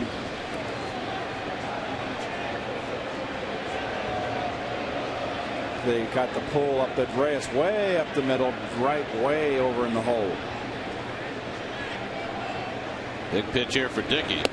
And he stays with the knuckler and gets a strike. 2-1. See, it's 2-0. It's a good knuckleball. Take it. It's 2-1. Do it again. I dare you. No, I'm not pulling for the Nationals here. I'm just purely getting offensive mode here. Just looking at it from the hitter's point of view. Exactly. That's what you're paid to do. Hit hard, base hit into right field for LaRoche. Worth got a late start. He goes to third and stops there. And so now the bases are loaded with 1 out. 3 fairly hard hit balls in a row. And falling behind here, 3-1. And Worth had to freeze, and Wharton's going to come out to the mound because there was a line drive he wasn't sure was going to be caught. This is a good time for Dan to go out. Why? Because there's a frustration that has settled in as DJ Carrasco gets up in the bullpen. There's a frustration you can evidently see on the face of R.A. Dickey. So he wants to go out there, settle him down. He just backed up home plate, get him a breath. Say, hey, you've been through this, brother. You know how to get back in that strike zone. He did it the last time when Dan Worth went out. R.A. Dickey responded with 2 good knuckleballs for strikes. He's going to have to do it now. By the way, guys, the jumpers alert has been rescinded on the Tobin Bridge. The Red Sox won today. 9-6 over the Yankees. Here's Morris with the bases loaded and 1 out. And it's low and inside, ball 1. Been a lot of first pitch balls today from Dickey. Not normally his MO. Worth is at third, Zimmerman at second, and LaRoche at first with 1 out. Nats leading 2-1 in the 5th. And now it's 2-0 to Morse. He is really struggling. Look for a fastball here. Yeah. Just got to keep it away and keep it down. Try to get yourself a ground ball.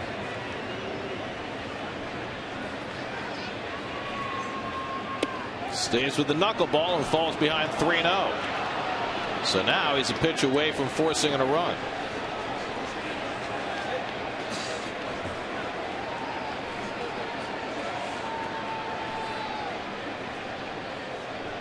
See what Morse does on 3-0. He takes it high, ball 4, and it forces home a run. Worth trots in to score, and it's 3-1 Washington.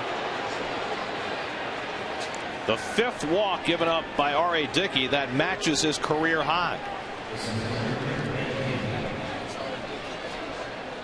The last time Dickey walked 5 in a game, it was July of 2008 pitching for Seattle. So a real rarity. Dickey just unable to throw strikes. And now Ankiel with the bases still loaded. He's been going after that first pitch knuckleball all day. And he's got 2 hits to go with it. You know, that's the hard call, isn't it, for a manager with a pitcher like R.A. Dickey? I mean, pitch count doesn't really matter, but how long do you wait to see if the knuckleball is going to find the zone? Well, especially in a game like this, it's such a winnable game. You've got Zimmerman pitching very well, but his pitch count getting up. A Nationals bullpen that's been very vulnerable. You'd like to give yourself a chance to get into that bullpen without falling too far behind. Now it's 0-2 to Ankiel. And he hits one sharply. Reyes with a great stop. And he turns 2. Oh, boy. Reyes saves a couple of runs and gets 2 outs. The beautiful diving stop and the 6-6-3 double play to bail out Dickey. That is as pretty as it gets. And that breaks the game wide open if he doesn't make that play. What a play. The Nats settle for 1. Reyes steals a couple more, and it's 3-1 Washington.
Brad Amos leads off in the home 5th inning, and Rick Ankiel stumbles to make the grab. 1 pitch and 1 out.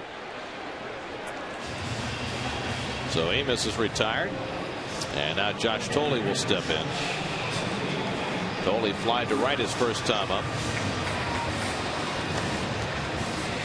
For more on Josh, let's check in with Kevin Burkhardt. Kevin. Oh, guys, better believe the first home opener for Josh is special to him. He went to 4 St. Louis Cardinals opening days with his dad, about a 40-minute drive from his home in Breese, Illinois, and he said, you know, it was just awesome. I mean, he said, to me, opening day is 100% about dad bringing his son to the game. And it's not just about that. It's about dad playing catch or throwing batting practice to his son. And, you know, Thole says that because his dad, Mike, threw him batting practice forever out in their barn on their property. I mean, day and night from the time Thole was a little boy. So he gets the nostalgia of it, and that's what really strikes him about this day, guys.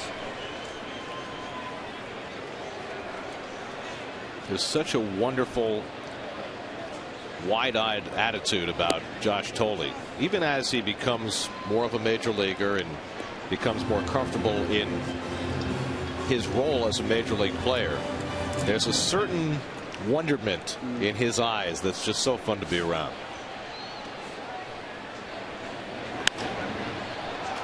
You know, guys, the other thing is that Josh said, you know what, I'm just really enjoying this. You know, there was a point in Buffalo last year I was hitting like 110 You know, I must have bought the Bison so many garbage cans from kicking them and hitting them with a bat that I just got to the point. I said, you know what, enjoy this. It's the same thing you did when you were a kid watching the game. Enjoy the game. And he said, ever since that moment, I just had a different mindset. Down the left field line and foul. Well, this game can drive you crazy. Oh, big time. It's no fun coming to the park when you got like you're on a 5 for 52. Can drive you crazy. Both of us are a little crazy because of it. I think the great thing about Thole is that he is affable, like Kevin said. But I think what you're sometimes missing is you see Lucas Duda on deck. There's a certain toughness to Josh Thole also underneath those layers of affability. Duda on deck to bat for Dickey, with DJ Carrasco ready in the bullpen. 2-2 to Thole. Punch to the left side and through a base hit. Josh Thole with his first hit of the afternoon, and the Mets' fourth. And now Duda will come up to pinch hit, representing the tying run. What a difference in this game with that play that Jose Reyes made to end the top of this inning. Dickey out of the game after 5, having allowed 3 runs and 6 hits, but it could have been so much worse. And so now, instead of being down 4 or maybe even more, you got Duda standing at the plate representing the tying run with Reyes on deck. That could be a game saver.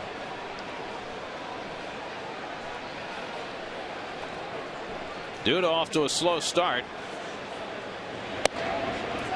But we saw his power last September. This is a good matchup right here, Duda against this young man.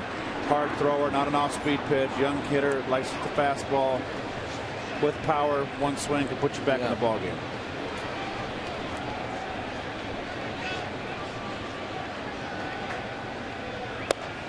Keeping it away from Duda, and it's 2-0.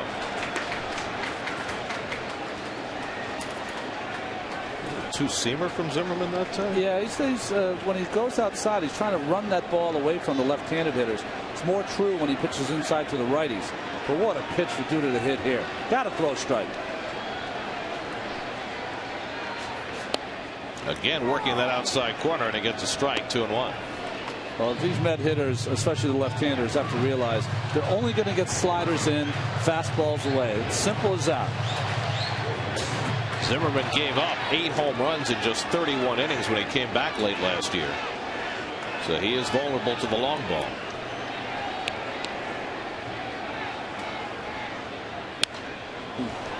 Two and 2. That was his pitch. A little late. He's been late all year so far. Just hasn't got the barrel through. That was right down the middle, knee high. And what is that? Is that just getting his foot down in time? Well, let's take a look. Sometimes it's indecision. He's got a long swing here, and he's not playing every day. It's a swing that really needs this guy that kind of swing needs to play every day. It did seem in spring training, though, like his swing was a little shorter, didn't it? They're coming in. And now a full count to Duda with Reyes on deck. Well, I don't think you can run Thole here. Gotta hold him. Yeah. Zimmerman has struck out 4, but they all came in the first 2 innings. In fact, he struck out the side in the second.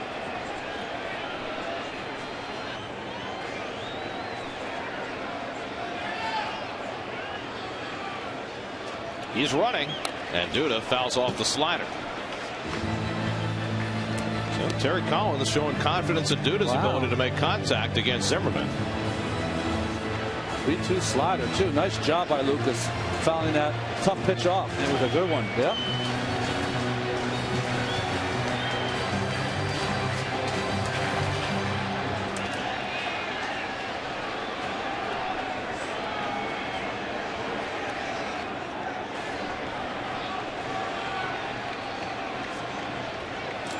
Thole takes off, and Duda hits one down the right field line, and that's a fair ball bouncing into the corner.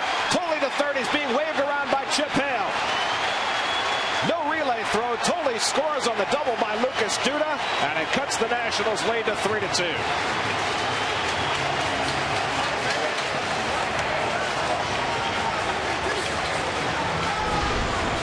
Well, they came back inside. It looked like, and Duda puts it right down the line. Wants to hook. Wow. Outside of the chalk. Josh, if you want to, you can just pick up that third base coach. He'll let you know. Yep.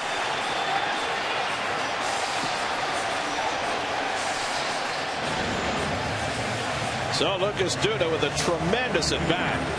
Pinch hit double gets the Mets within a run. That's down and in. I kind of questioned going back in twice. Right? So now Duda the tying run at second with one out, and Reyes the batter. Jose 1 for 2. And Zimmerman not nearly as crisp with his pitches as he was earlier. No action yet in the Washington bullpen. Well, if it hits any part of the chalk, it's a fair ball. Fair ball. Just took out a chunk on the outside line. Don't think Duda needed that one, huh? He's been struggling. Yes. Steve McCanny, the Washington pitching coach, on the way to the mound, and we'll see whether the Nats get somebody up in the bullpen. Jack Godin will start to loosen his arm. Meanwhile, the Mets are in position to get this game tied because of Reyes' defense. Our Home Depot doing more on defense. Well, this saves a couple runs right there. What a play. Doesn't need too many more superlatives or adjectives. That's just a big league play. Wow.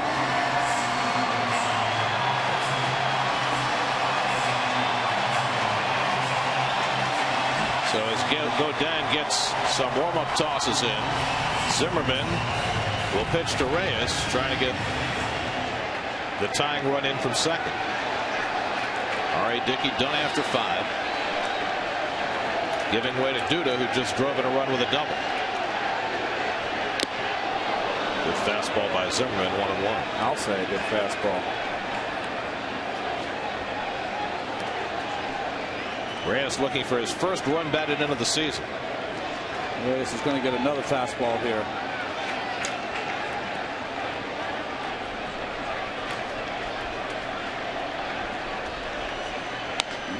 Lofts one out to right. Worth with plenty of room out there. Duda tagging at second. Worth's got a good arm, but Duda's going to go over, and now decides better of it and goes back. Good thing.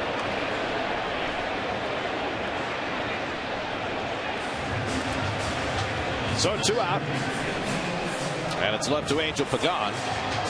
Angel has taken a call, third strike, and fly to center today, 0 for 2.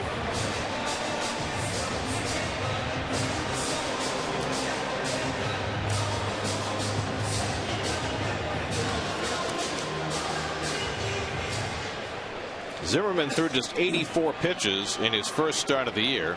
84 pitches in 6 innings. He's thrown 87 already today, working with 2 out of the 5th. So he might not go beyond this inning, even if he does get out of it. Gone with a rip, 0-1. Nothing wrong with that fastball. Mets are 0 for 5 with runners in scoring position today. 3 of those chances came in the first inning.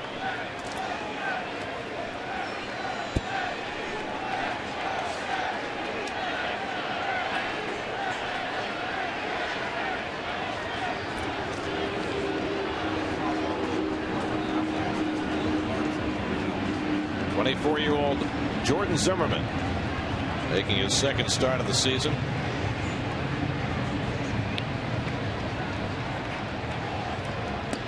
Oh, good pitch. And now he's ahead on Pagan, 0-2. Well, it's going to take a tough base hit to bring in Lucas Dudas on second base because of the outfield defense. Mike Morse does not charge the ball very well. Infielder, accurate arm. Rick Ankiel, a cannon in center field, a former pitcher. And Jason Worth, as good an arm in right field, as accurate an arm in right field as there is in baseball. 0-2 to Pagan, and he pulls one foul. Got a breaking ball to hit there, just a little bit out in front. That front shoulder, we talked about it in Philadelphia and in Miami. We watch him throw the front shoulder out. You know, there's had to reach. Yeah, Keith, there's such a differential in his pitching.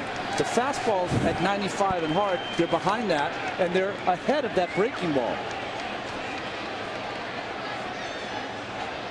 Again, the 0-2, and it's popped up. Desmond right there waiting. And the side retired. Mets get closer, though. Terrific pinch hit at bat for Lucas Duda as he drives home Josh Thole from first base with a double. We played 5 now in the home opener. Mets down 3-2.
One-run game. Well, he gave up some runs in his last outing, but he's been pretty outstanding. And since 2009, so durable. The most innings of any major league reliever the last 2 seasons, 170 plus. Even in that last outing, 2 infield hits were his undoing.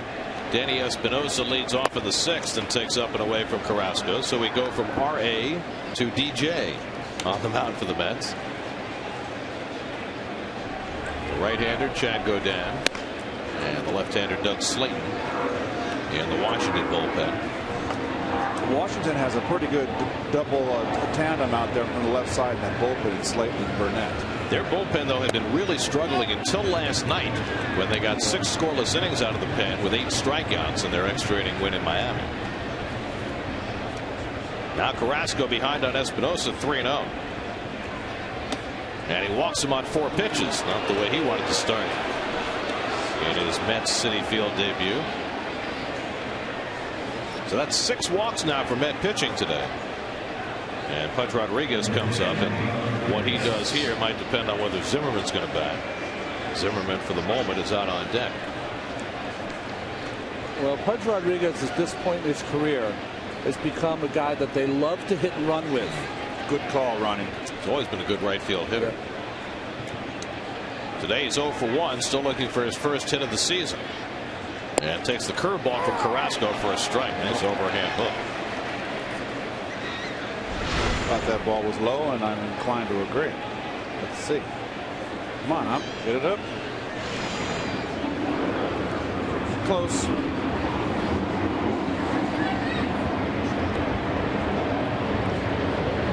So what did he say? I've got 2,813 hits. I get that call. Hit to second, might be a double play. Emis to Reyes, and on to first. 4-6-3, 2 out and nobody on. Let's check in with Jonas Schwartz. He's got a New York State Smokers Quit Line game break.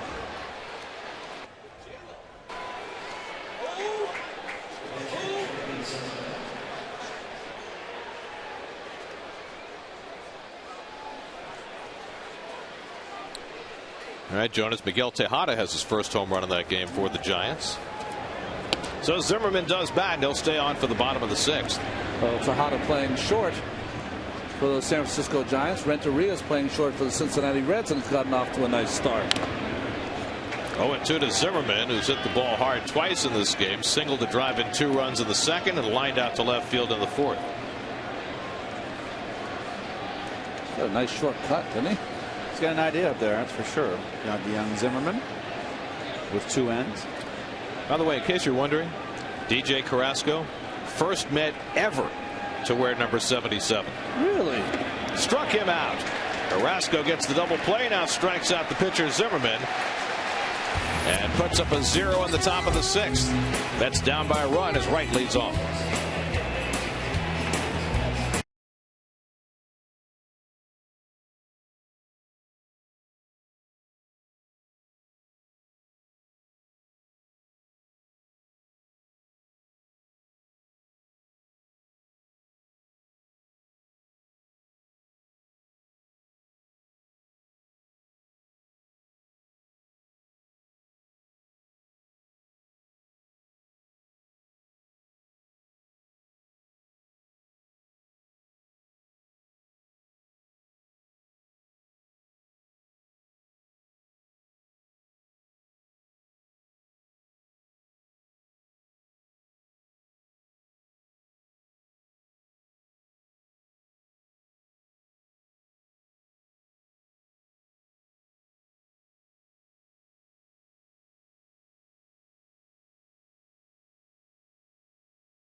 That from the Guggenheim to Citi Field. I like that. It's perfect.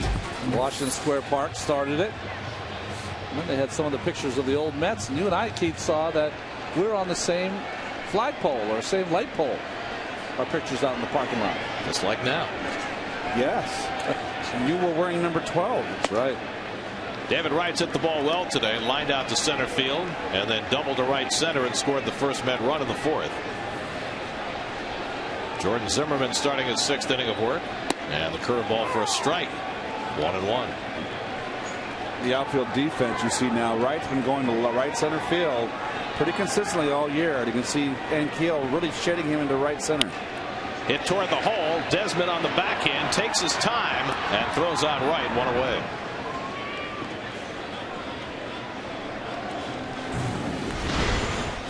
We got a little out in front here, but I'd like everything about it. You're going to get full once in a while. It's a good swing. You just got out in front. See where he got out the end of the bat. But that's a good swing on the bat right on the ball right there by David. Like the way he's been swinging. Another point here. Adam LaRoche at first base, who can Wilson Pickett over there. There has not been a throwing error this season yet by the infielders of the Nationals, and it's because of that man right there. Beltran pops one up down the line. Zimmerman and Desmond near the tarp, but it goes out of play. Well, what a difference going from Adam Dunn at first base to Adam LaRoche. I mean, night and day. Yes. And Desmond is challenged with his arm. He's very inaccurate. Made a lot of throwing errors last year short. But so far, this is game 7 for the Nats, and they have not made a throwing error in the infield. 6 errors as a team over the first 6 games. And Desmond led everybody in the major leagues last year in errors. 0-1 to Beltran. He takes a cut and fouls it off. 0-2. Carlos is lined to right and bounced to short. 0 for 2. Gary Templeton in his first year, I believe it was 1978, I'm not sure. He made 44 errors at shortstop, I believe. We'll have Dave look it up. And I was playing first every day, and Red Shandy pulled me aside and said, "You would have made 65 if you wasn't if we'd have had Dick Stewart over there." Ike Davis on deck. Well, even Ray Ordonez, he made 27 his first year, and I think he made 3 the next year. Wow. Just sometimes, especially with shortstops, they try and do a little too much, and it takes them a while to settle in.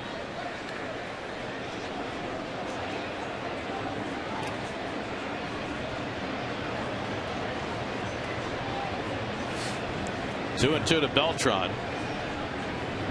And Carlos rockets one to center field. Ankiel chasing back to the warning track. It's over his head and up against the wall.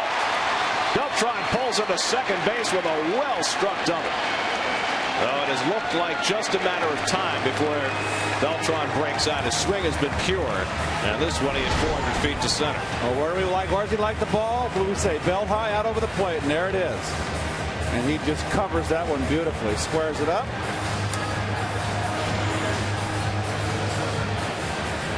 That's going to be all for Jordan Zimmerman. As you look at the IO pitch differential. Well, wanted to go inside, double up inside, missed away. Captain Hook here or what, Ronnie? Zimmerman done after 5 1/3.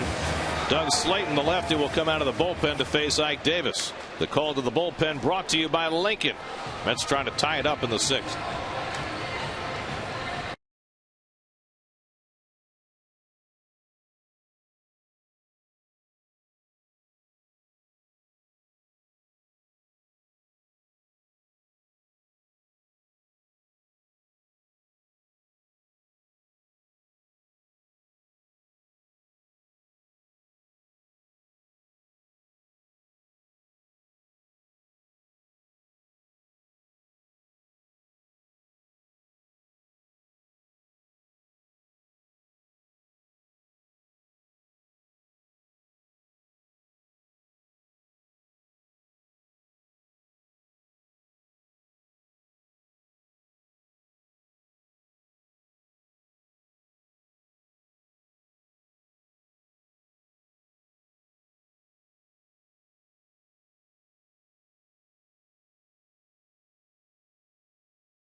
Lefty Doug Slayton comes out of the Nats bullpen. Well, you see what he's done so far, but he's the guy that comes in usually just to face the left-hander. Last year had an outstanding year, 4 wins, 1 loss in 49 games. And he was the best in the majors among situational lefties at getting lefties out.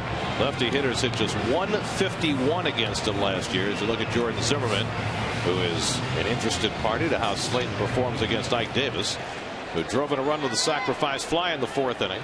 Scott Hairston has come out on deck to bat for Willie Harris to give the Mets a right-hand hitter against Slayton. Well, I'd be shading Ike a little more in that hole. The shortstop up the middle. Desmond is playing way up the middle.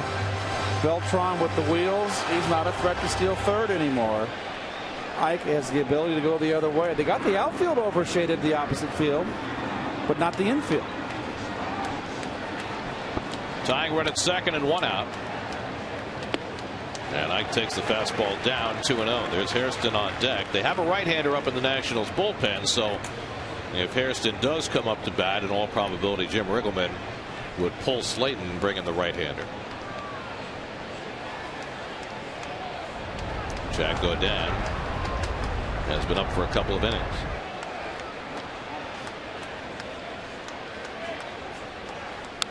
And Ike swinging 2-0, fouls off the fastball, 2-1. Asking Tony Randazzo whether it was a strike. It was a strike. It was down and in. Good pitch for Ike to jump on 2-0. Good cut. Slayton now 31 years old, pitched 4 years in Arizona before coming to the Nationals last year.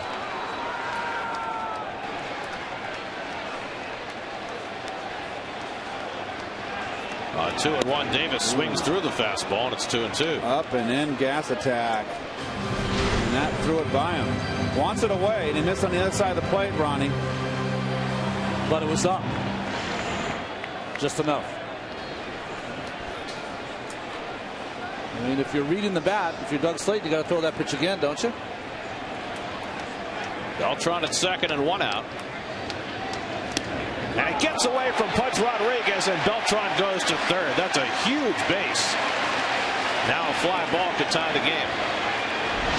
I was lucky. I thought they were going to call that pitch for a strike. Little slider inside. Boy, Pudge just missed it.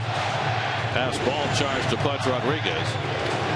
And now it's 3-2 to Davis. And let's see how the Nats play their infield. They're playing it back, only in at third base with Zimmerman. So they'll allow the tying run to score on a ground ball here in the 6th inning. Ike has already got 1 run home from third. Trying to get another one in. Oh, it's in there for a call, strike 3. I thought for sure he had the walk. Tony Randazzo said that breaking ball caught part of the plate. I thought it was a strike. I thought it was a pitcher's pitch. Too close to take. Too close to take, Ronnie. That's a strike. Oh boy, it missed. Over the top, it doesn't look like one. It missed. So Ike goes away shaking his head. Hairston announced as the pinch hitter, so Riggleman will bring in his right-hander. And Chad Godin will come into the game. So Slayton gets his job done, getting Davis looking on a generous call. Now Godin comes in to face Hairston. We'll be right back.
City Field as the series with the Nationals continues tomorrow night at 7:10 p.m. Tickets start at $10. Visit Mets.com or call 718-507-TIXX for your tickets now.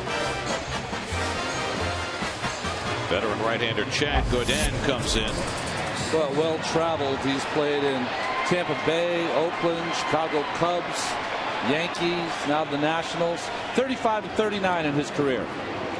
Scott Hairston, whose brother Jerry Jr. plays for the Nats, will try and impress his older brother and get the tying run home from third base. 0 for 3 as a pinch hitter this year. And 1 for 8 overall.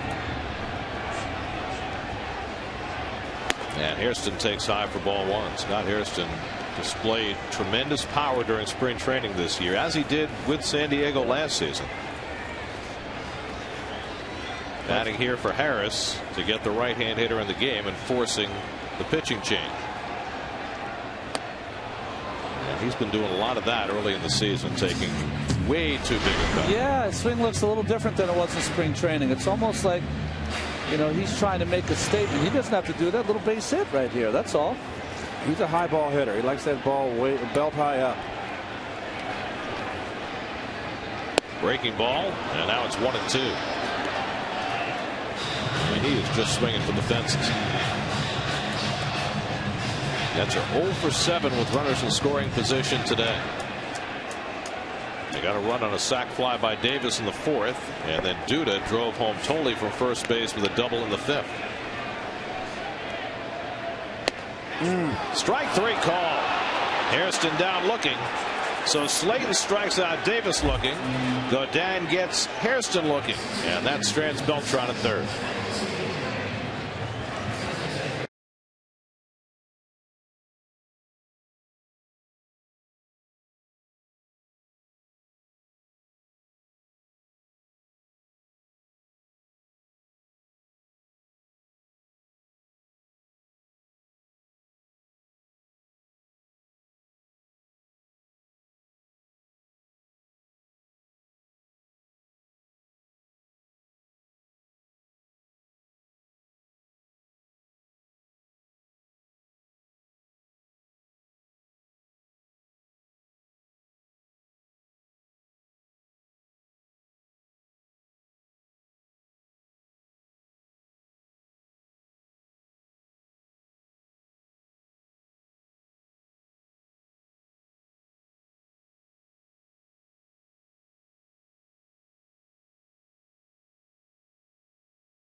Top of the batting order for the Nationals in the 7th. Ian Desmond leads off against DJ Carrasco and pops the first pitch up in foul ground. Tolley coming back, didn't really see it at first, and it lands just beyond the screen. Scott Hairston, who pinch hit, stays in the game in left field for New York. Desmond is flied out and twice taken a call third strike, which is not so great for him. But then look at the Mets side of the ledger. The Mets have been caught looking 5 times in this game.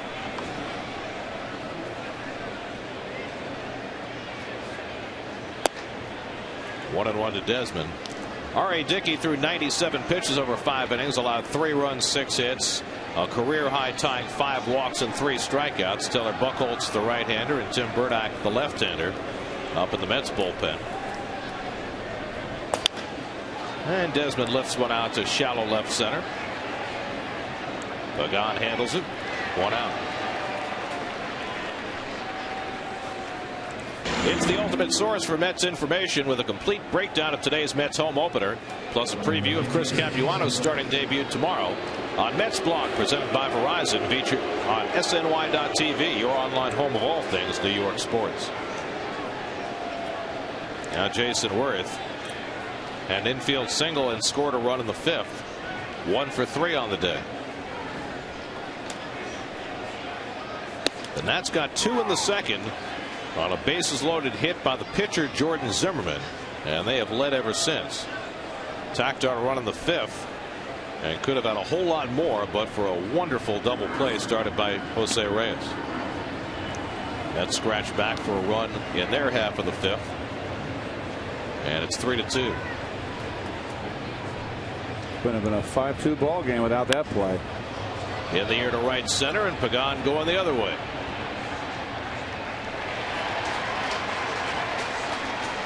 Two F8s, 2 outs. It's going to be a good ballpark for Carrasco. You know, spins the ball up there. So you get a lot of guys out front, a lot of fly balls, and throw strikes, Keith. You're right. Well, the Mets were impressed enough with DJ Carrasco to give him a 2-year contract. Well-traveled right-hander, 33 years old, has pitched in every role there is to pitch in the major leagues. And he has already gotten some king-size outs for the Mets early in the season. Here's Ryan Zimmerman, and he takes the curveball down for ball 1. He wears those pants up high with the stirrups. You see the NY on the sock there. I've never seen that before. No, it's new. Pitched last year in Pittsburgh and Arizona. Kind of channeling Johnny U with those shoes, isn't he? Got that orange NY up there on the socks on the left. I don't know. Did Johnny U have any white on his shoes? He got rid of the ankle. Yeah, no. The laces, maybe. Got rid of the ankle chokers. Now he's behind on Zimmerman 3-0 with Adam LaRoche on deck. Johnny U wore the high tops too. That's right. He was my idol when I was a kid. Johnny U? Oh, big time. My idol. Crew cut? No, I never had the flat top with fenders.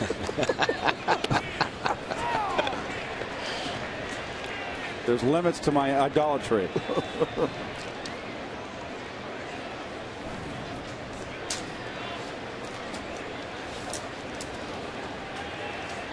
Zimmerman fouls it off. It's hard to picture Keith as a kid only because he didn't have a mustache.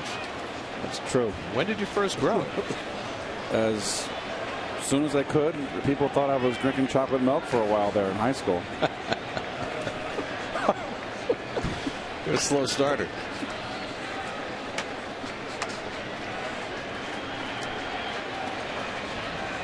Three-2 from Carrasco, and Zimmerman rolls over one. Tough play for David Wright, charging with the glove hand pickup, and he gets Zimmerman to end the inning. Another good one for DJ Carrasco. He sets him down 1-2-3. 7th inning stretch in the home opener at Citi Field, and the Mets down by a run.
New York Mets baseball on SNY is brought to you by Dunkin' Donuts. America runs on Dunkin'. By Citi. And by State Farm. Today's State Farm agent of the day is, believe it or not, Pat Cawley of Glendale. Contact Pat's office at patcawley.org. Tomorrow, Chris Capuano makes his starting debut opposite Tom Gorzolani as the Mets continue their series against the Nats here at Citi Field. Mets Nationals coverage begins with Pepsi Max pregame live tomorrow at 6:30 only on SNY. Here's the answer to our AT&T trivia question. We asked which Met has the most career hits in the World Series, and it was Jerry Nice. in the 69 and 73 series. He has 12. Cleon Jones 11. Rusty Staub had 11 in 73 alone. Just one. Buddy Harrelson 9, and tied with Buddy for 4th on that list, Ray Knight, who had 9 in the 86 series. That's right. Keith had 6. Marty Barrett was the hit master in that series. I had 6 in the Boston series. I didn't have a good series. It didn't matter. You had one big one. I had one big hit. Big redeemer. Yeah. Hurst tried to throw you some high cheese. Fought it off. He dropped a hammer on me first pitch, and it buckled me. I said, I choked up an extra inch. I said, he's going to try to pop me inside here, and I'm just going to get a base hit. And I did. Yes, you did. I was very relieved, too. I spit the bit with that hit. Brad Amos leads off the bottom of the 7th against Chad Godin. Godin came on to get the final out of the 6th inning, getting Scott Hairston looking. That's got Beltran to 3rd with 1 out, but Davis struck out against Slayton, and Hairston struck out against Godin. Well, Godin's effectiveness comes from he throws across his body, kind of runs that fastball in on righties, and a little slider away. Behind on Amos now 2-0. And now 3-0.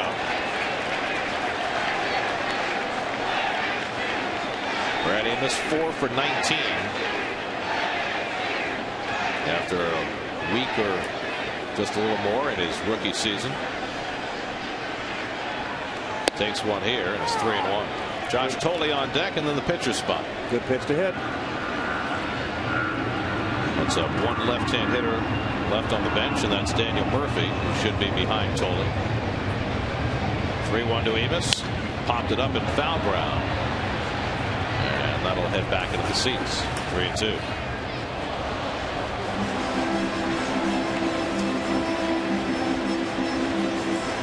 Bobby Parnell getting set to pitch the 8th inning for New York.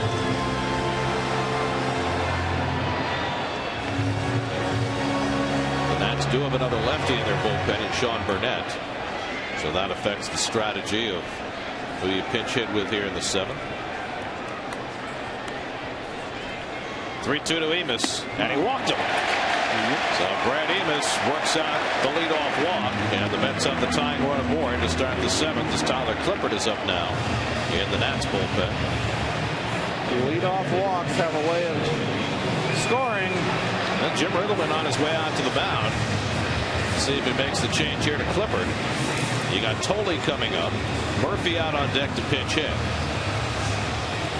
Looks like just a strategy session. Yeah, a little defensive meeting here. So do you bunt with Tolley here? Do you play hit and run? How do you do it if you're Terry Collins? I let Tolley swing the bat. It's a fastball pitcher out here in Godin. You got a good contact hitter. I'm not so sure about hit and running when you're down a run. You could, but I let Tolley swing the bat.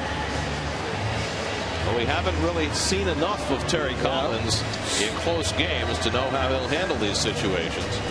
You think about back to the first game the Mets played. Josh Johnson, the pitcher, he pinch hit for Tolley in a similar situation, now letting him hit.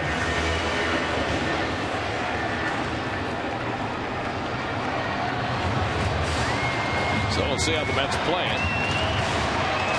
Amos with average speed at first. Nobody out. Mets down 3-2 in the 7th. Tolley 1 for 2 on the day. And he takes ball 1. See the defense right there. 7th inning, 1-run lead. You got to guard the lines. You've seen Zimmerman. You've got to play in because he might be a bunt, but he's not guarding the line. This is the time for Josh Tolley, who in spring training would look in occasionally. Josh hit some long home runs in spring training. Hit one over the berm in right field. Murphy on deck to pitch hit. I like letting Tolley hit here. Last season, this was almost an automatic bunt every single time. Letting Tolley hit now. Had a base hit through the shortstop pole his last time up. And now it's 3-0. So Godin really struggling. This is why Godin has bounced around the league, both leagues.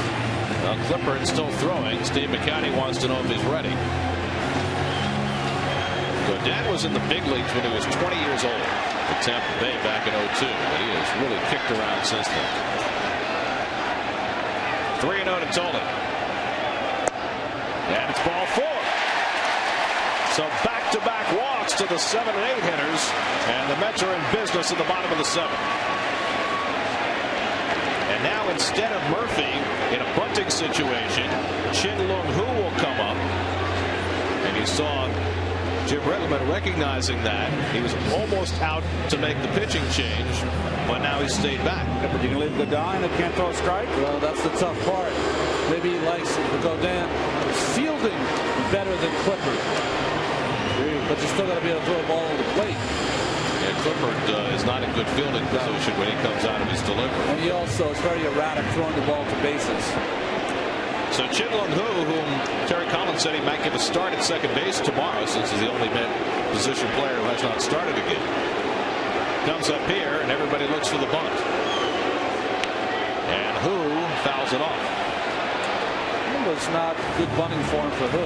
Maybe a little nerves or something, but kind of jabbed at that baseball.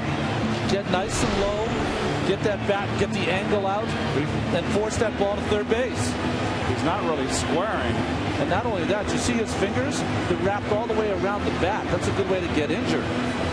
Got to pinch that bat. Just ask David Cohn. There you go. Batley Hammaker. Look at Zimmerman. Wow, is he in? Pickoff try, and Tolley gets back easily. Emas, I should say. Well, that's a good play by the Nationals, because Emas is going to go, well, I can't get too far off this base, and he doesn't have great speed. Trying to get a play at third base.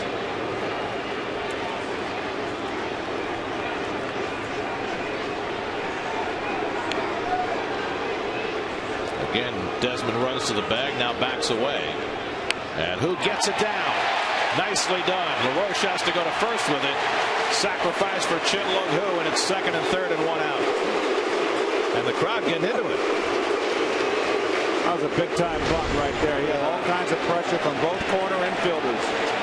And he just deadened it nicely. Yeah, got it off the end of the bat.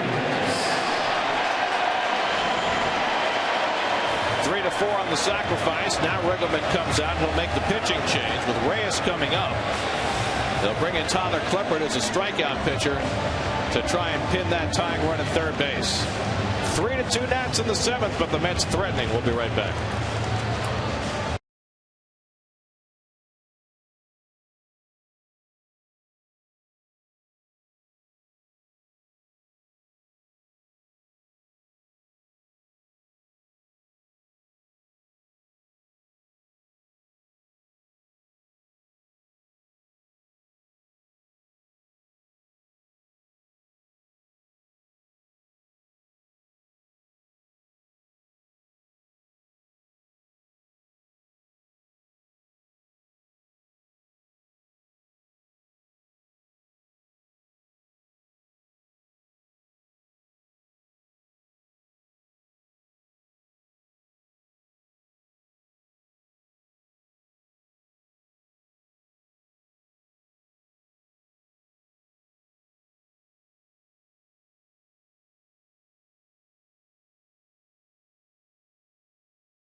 26-year-old Tyler Clippard, the workhorse of the Washington bullpen. Described in their media guide as the goggles wonder, but I will tell you one thing: good fastball upstairs, overhand curve, and a good changeup. He almost has starter stuff coming out of the bullpen. Well, we saw him start with the Yankees at Shea Stadium back in '07 before he went to Washington, where he became a prime member of their bullpen. Mets down by a run, second and third and one out in the seventh. The infield back up the middle for Reyes, who's 1 for 3 on the day. In at the corners.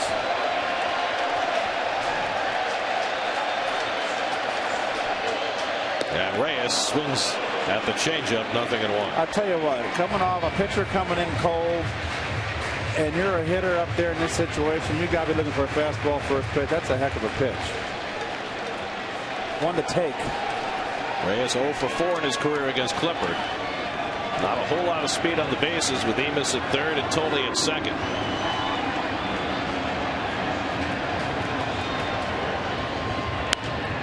And now Clippard ahead 0-2. Change up down and away. Fastball in on his hands. Angel Pagan on deck. Mets a struggle for that hit with a runner in scoring position all day. They've gone 0 for 7.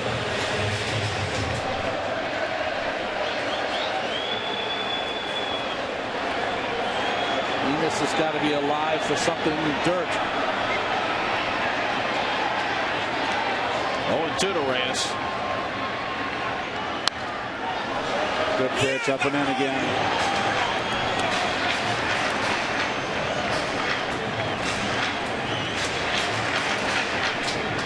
You're 0-2, Ronnie. You can bounce one in the dirt now. You got a Gold Glove catcher back there. Parnell getting ready to pitch the 8th. 2 up and in fastballs.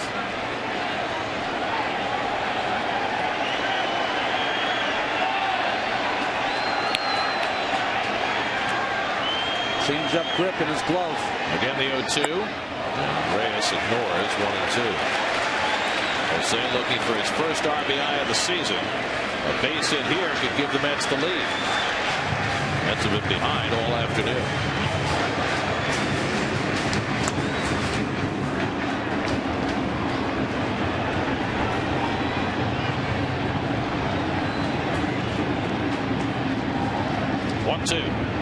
Struck him. Tyler Clippard did a number on Jose Reyes. That's the second out. Let me tell you something. That's nothing to be ashamed of. That was pretty good pitching, Ronnie. Just fantastic. Started him out with a changeup. Then 2 fastballs upstairs. Wasted a changeup away. And came in 1 for a strike. So again, the Mets failed to get a runner in from third with less than 2 out. Happened twice in the 6th and again here in the 7th. And now it's left to Angel Pagan, who's 0 for 3 on the day. Emis at third, Toley at second, and 2 down. Mets dying for a clutch hit.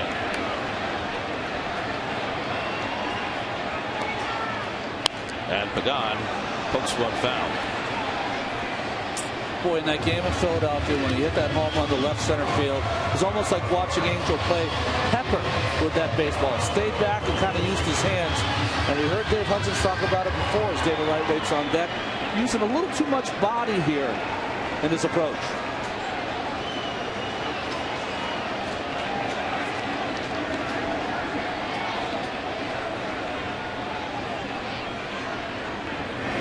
And Clippard throws a ball right by him at 94.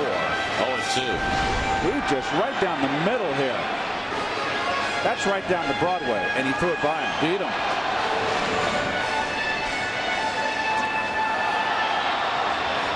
So Pagan finds himself in a hole. Emis the tying run at third. Toley at second with 2 out.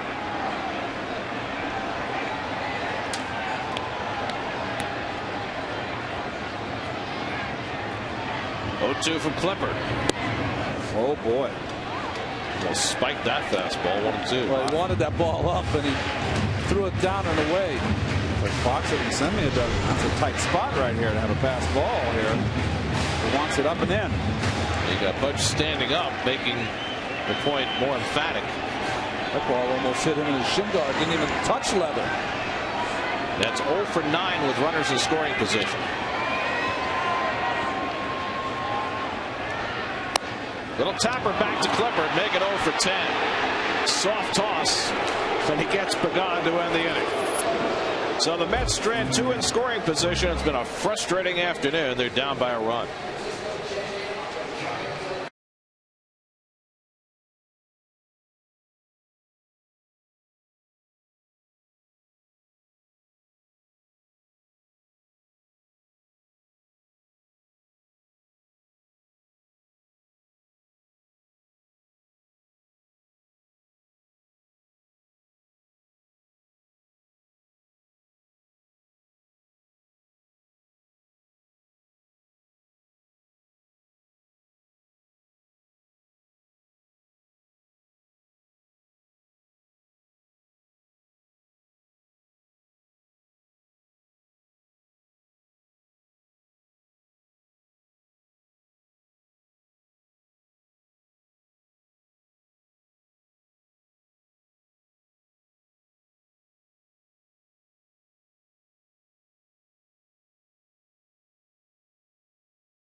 Here's your Mets upcoming schedule. Remember, all Mets games on SNY are available in HD, presented by IOTV. You can also listen to every Met game on Sports Radio 66 WFAN.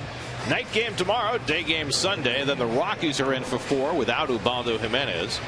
There's the city probable pitchers for the rest of this series. 2 guys making their first starts of the season, Chris Capuano and Tom Gorzolani. A couple of lefties go head-to-head tomorrow night. And Chris Young against the resurgent Jason Marquis on Sunday afternoon. Always big for Marquis when he comes back to New York to pitch. Staten Island guy, right? Yep. Tim Burdack comes on to pitch for the Mets with 2 lefties up in the 8th. Always handling the lefties. Righties a little bit of a problem here early. Gave up a couple of runs in yesterday's ball game in Philadelphia, but 11-0. Who didn't? Gave up the 2-run homer. That's what got him. Raul Ibanez. LaRoche 1 for 2 and a walk, and he takes a slider for a strike. 1-1. LaRoche 2 for 8 in his career against Burdack, who's now 37 years old and has been around the block. Good job by G.J. Carrasco in relief. 2 hitless innings. And another slider for a strike, and it's 1-2. Michael Morris, a right-hand hitter on deck, and then the lefty swinging Rick Ankiel. And rather than go with Burdack 1 batter at a time, the way he was used in Houston last year, Terry Collins has looked to use him for an inning at a time in innings like this where a couple of lefties are due up. Well, that really gives the manager a lot of room to work. And that's something that Burdack has always done. He did not do it last season because of some injuries, but he's got enough pitches to get the right-handers out. Throws hard enough. Bobby Parnell ready in case Burdack needs some help here in the 8th. That's played the shift against LaRoche.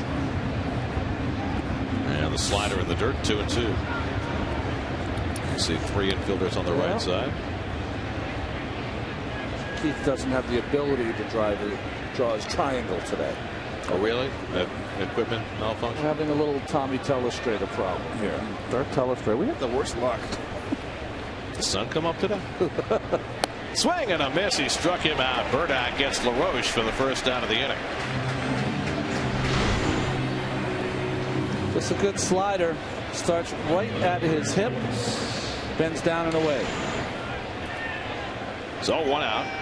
And now Michael Morris, who threw a walk with the bases loaded in the 5th inning, to drive in a run that right now is the difference in this game.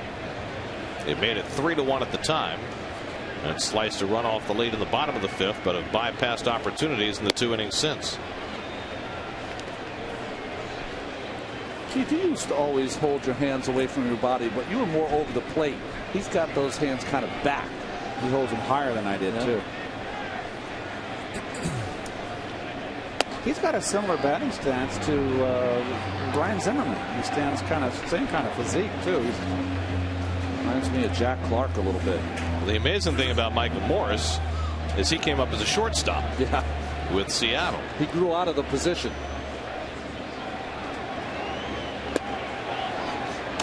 Burdick behind him 3-0 with Ankiel waiting on deck. Give him a hit sign here.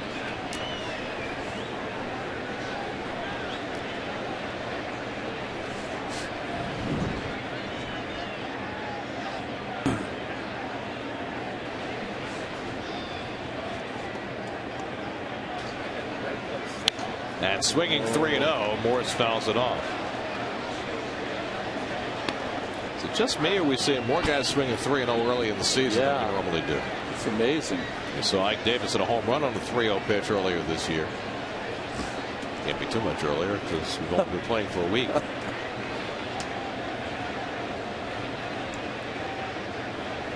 And Morris with another good rip, 3-2. 9 home runs during spring training. That's Butch Husky like. Darren Reed like. You'd like them in April. He was trying to make the team, though. So can you imagine hitting 9 home runs in April after they get that kind of start? Well, Ralph kind of would, I guess.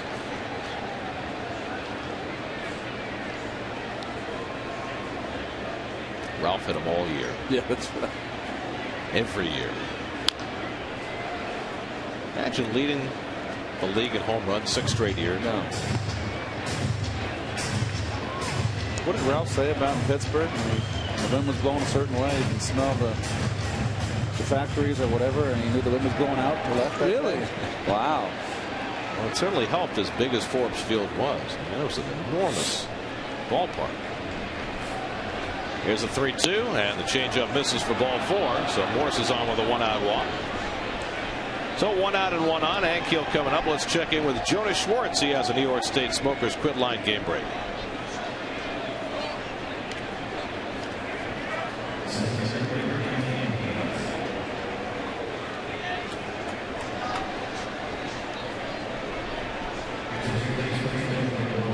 We'll get a pinch runner for the Nationals.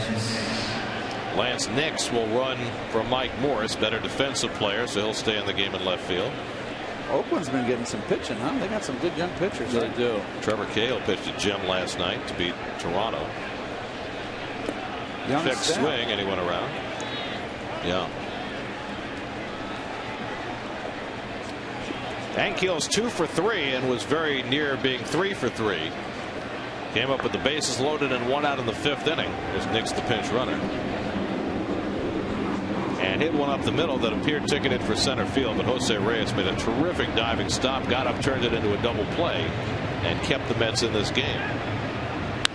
Ripped into right field, and Ankiel has that 3rd hit. Nix goes to second and stops there as Beltran gets it in.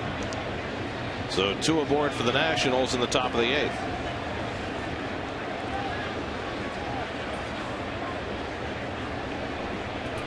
Now the switch hitting Danny Espinosa coming up, and that's going to be all for Burdick and Bobby Parnell.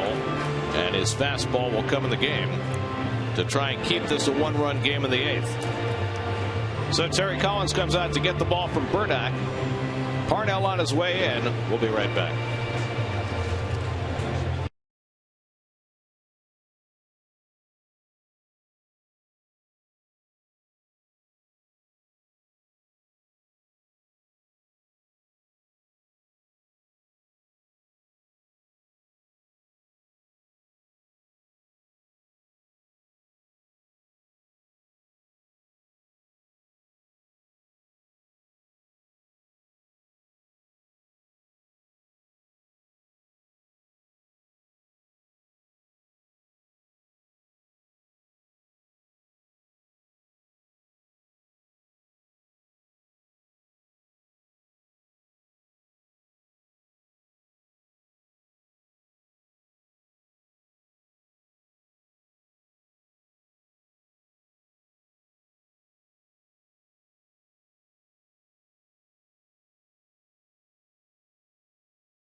Drew Storen up in the Washington bullpen. Meanwhile, the Nats trying to add on with a 3-2 lead as Bobby Parnell comes in to pitch to Danny Espinosa.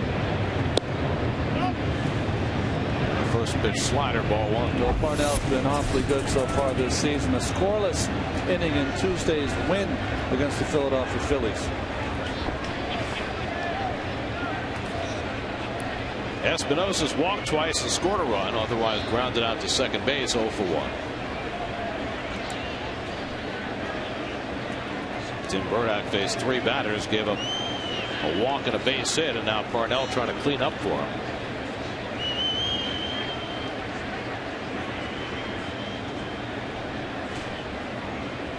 And Espinosa can't catch up with the fastball 1-1. Oh, there'll be some howls from the bench there saying dial it up a notch. A little too seamy here from Bobby, running that ball away. Boy, he was tardy on that one. Pudge Rodriguez, the number 8 hitter on deck. The Nationals have 7 hits today. The Mets have 6. That's a live fastball upstairs, Ronnie. Good pitch in there. Now, if you decide to go with a breaking ball here, you've got to bounce it.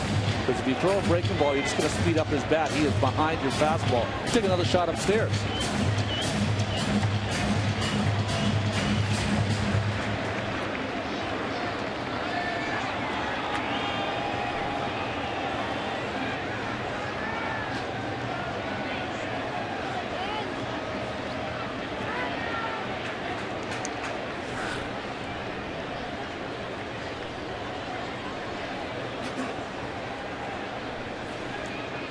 One and 2 to Danny Espinosa, who has good power from both sides of the plate.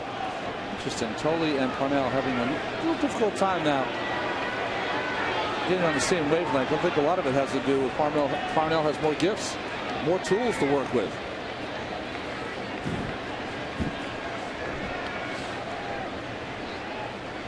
Now the 1-2, and a slider in the dirt. Tolley goes down to block it. 2-2. Nix, the pinch runner, is at second. Ankiel at first, with 1 out in the 8th.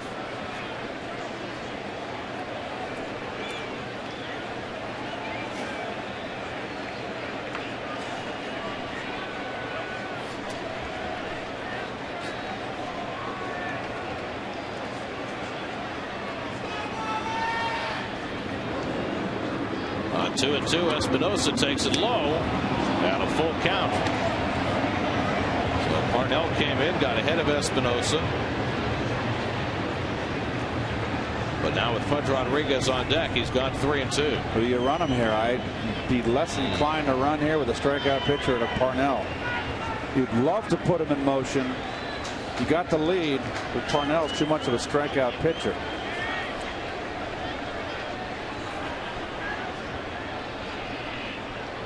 They don't run, and it's ball 4. The walk has plagued the Mets pitching staff all day. That is 8 walks given up by Met pitchers, and the bases are loaded. Taking a look at the lineup card, Mets have already used Burdack, Carrasco, and Parnell. That leaves the 3 Bs and K-Rod. On the bench for Washington, Nix used here as a pinch runner. That leaves the former Met Alex Cora, the 43-year-old Matt Stairs from the left side, and the backup catcher Wilson Ramos and Jerry Hairston Jr. from the right. Be very tempted as a manager, even though you got Pudge up there, to pinch hit right here with the Matt Stairs. Stairs has come out on deck to pinch hit for the pitcher. Bases loaded, 1 out, and Rodriguez takes low for ball 1. It's been that kind of a day. There's Stairs, who is always looking for the one pitch he can hit out of the ballpark. And the only lefty in that pen is out of the ballgame for the Mets, Burdack. Rodriguez reaching and fouls off the slider, 1-1. He helped out Parnell there. Nix at third, Ankiel at second, and Espinosa at first with 1 out. Parnell trying to get 39-year-old Pudge Rodriguez, who's still looking for his first hit of the season. Well, interestingly enough, the strikeout pitch that Parnell has, that good fastball, the pitch he could get a ground ball on, though, is that slider.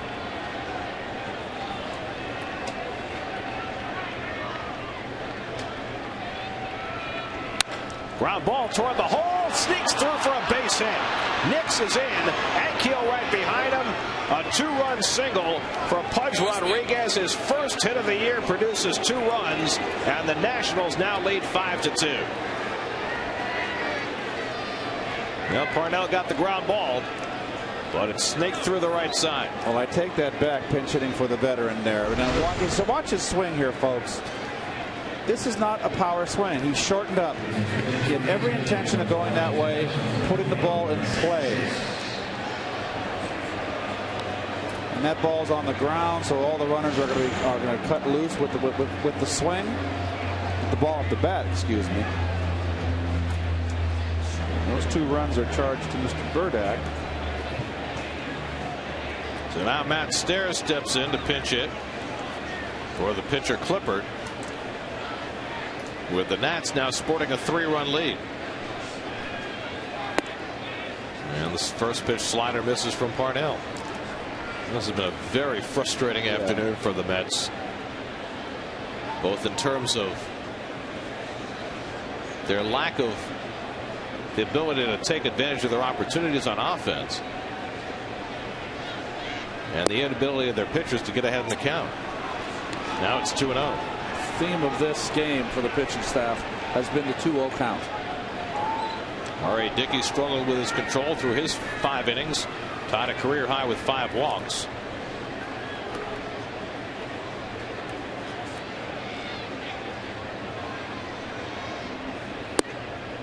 And Stairs takes ball 3.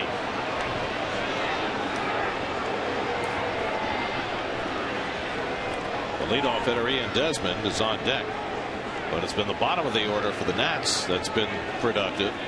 The 8 and 9 spots with 4 RBIs. Ball, well, there's a strike.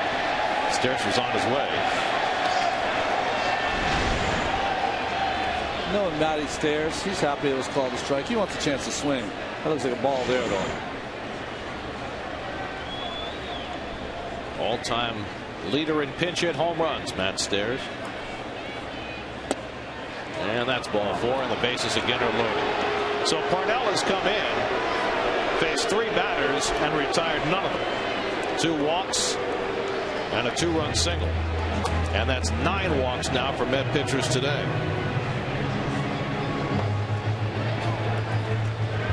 Met pitchers have faced 36 batters today. They've thrown a first pitch strike to less than half of them, 17 of 36. Yeah, that's not going to get it done. You know, this is something that the Met pitchers and their depth guys is, they don't have really a strikeout staff. So if you don't have a strikeout staff, you can't get free passes. Because if you get free passes, you're going to end up with what happened today with Pudge Rodriguez. Little ground ball costs you 2 runs. Anytime you walk 9 guys, it's going to be tough road to hoe. Right? You're lucky you've only given up 5 runs when you think about it. Well, you come home from the road after going 3 and 3. You get all the excitement of the home opener, but this has been a very debilitating game in terms of generating the kind of enthusiasm the Mets are looking for. Here's Ian Desmond. Wow.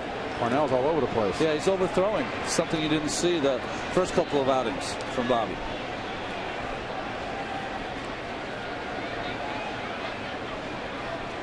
He's thrown 15 pitches, 10 balls, and 5 strikes. That is not Bobby Parnell.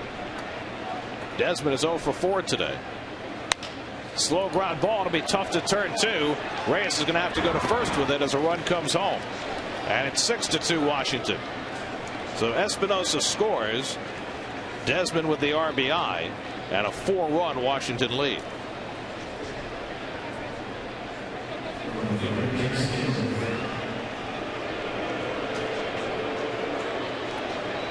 So 3 runs are home in the 8th inning. And Jason Worth will step in with 2nd and 3rd and 2 out. Worth is 1 for 4 and an infield hit and scored a run in the 5th. Blaine Boyer now gets up in the Mets bullpen.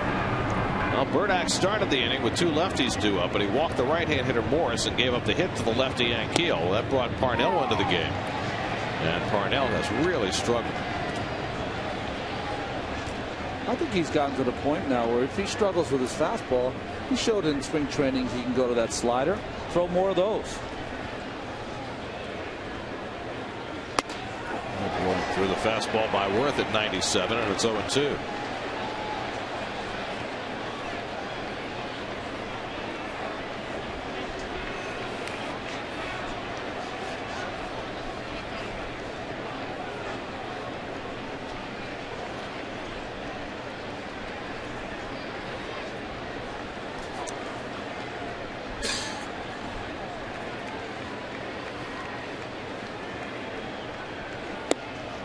In there for a call, strike 3. Worth goes down looking at the fastball to end the inning.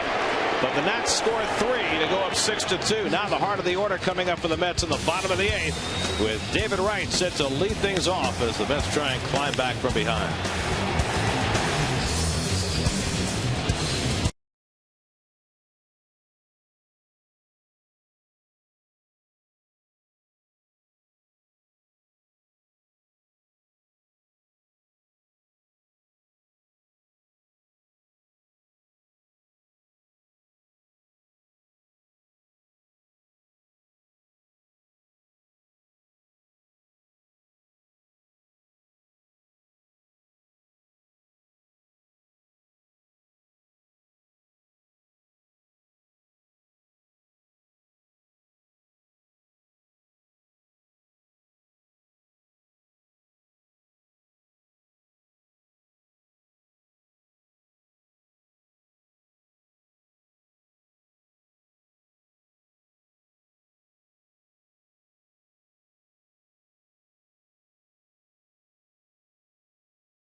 We go to the last of the 8th inning in the Mets home opener. Lance Nix stays in the game at left field after pinch running.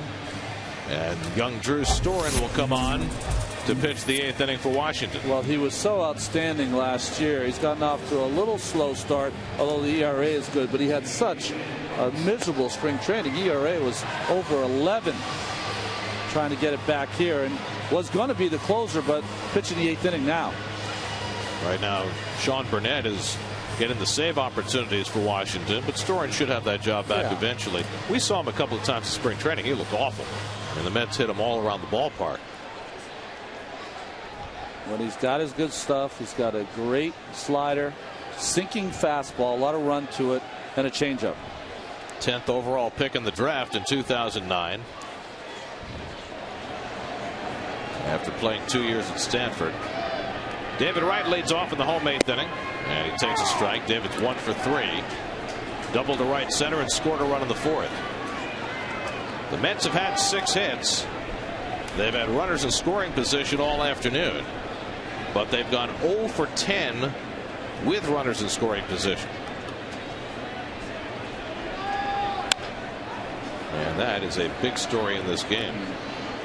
Down by a run in the 6th. They got a runner to third with 1 out. Couldn't score. Down by a run in the 7th. They got the first 2 men on, sacrificed them over, and didn't score. Wouldn't want to say it's a theme, but it certainly has presented a problem here early in the season.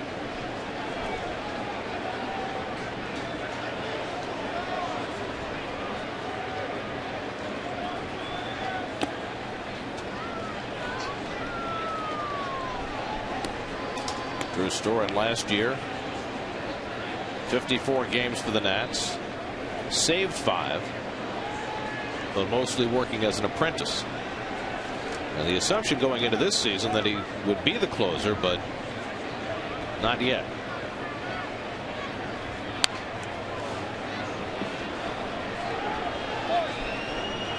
Jordan Zimmerman started for Washington today, went 5 1/3, allowed 2 runs, 6 hits. And he's pitcher of record on the long side. The relief pitchers for Washington have been tiptoeing around trouble. Doug Slayton got a big strikeout. Chad Gaudin walked a couple in the 7th after striking out Hairston to end the 6th. Tyler Clippard probably got the 2 biggest outs in the 7th. Bouncing ball for Desmond to handle. And Wright retired, 1 away.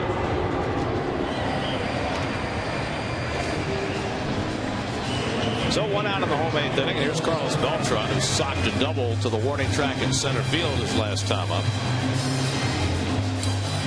Carlos is 1 for 3 on the day.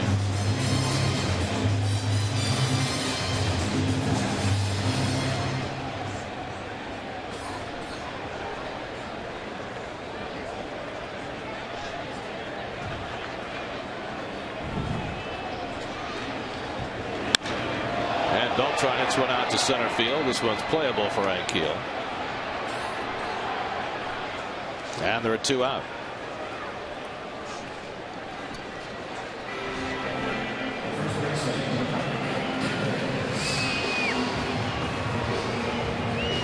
So Ike Davis will bat. Ike has a sacrifice fly to drive in a run, but twice has been called out on strikes tonight.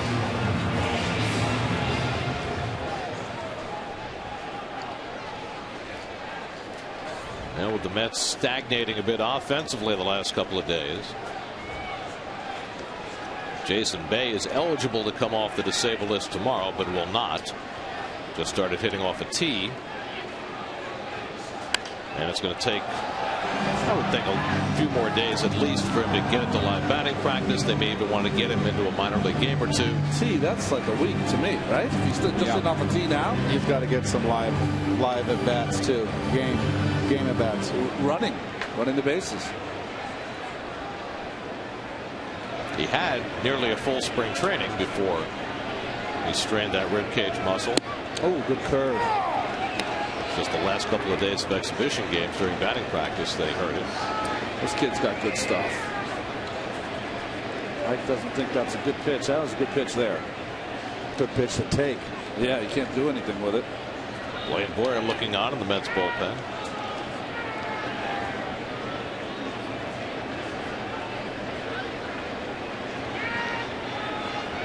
Now storing his head on Davis 0-2.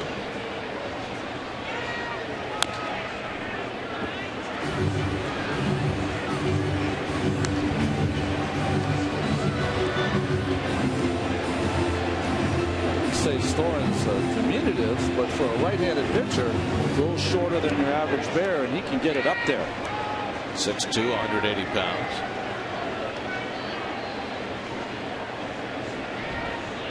Out of Brownsburg, Indiana.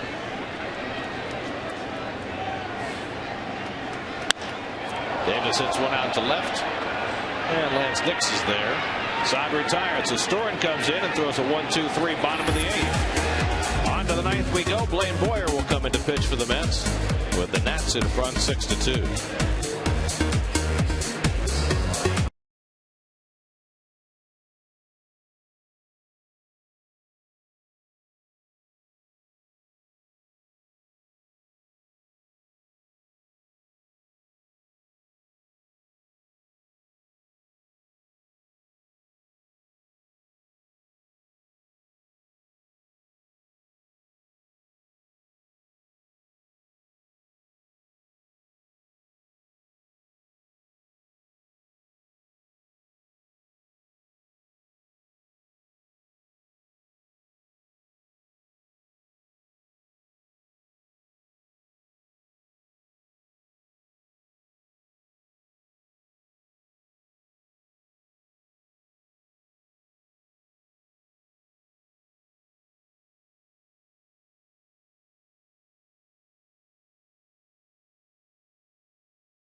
Ninth inning, Ryan Zimmerman leads off for the Nationals against the new Met pitcher Blaine Boyer.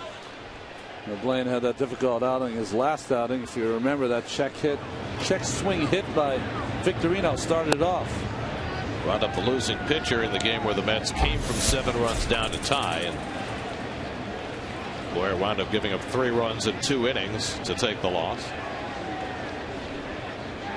The pitching numbers for the Mets through the first week of the season are not pretty. They've gotten a few good starting outings. Dickey and Neese and Young first time around. But both Dickey and Neese have struggled in their second starts. Pelfrey has had 2 difficult outings. And the bullpen has been so-so at best. The Mets started the day with the 2nd worst staff ERA in the National League.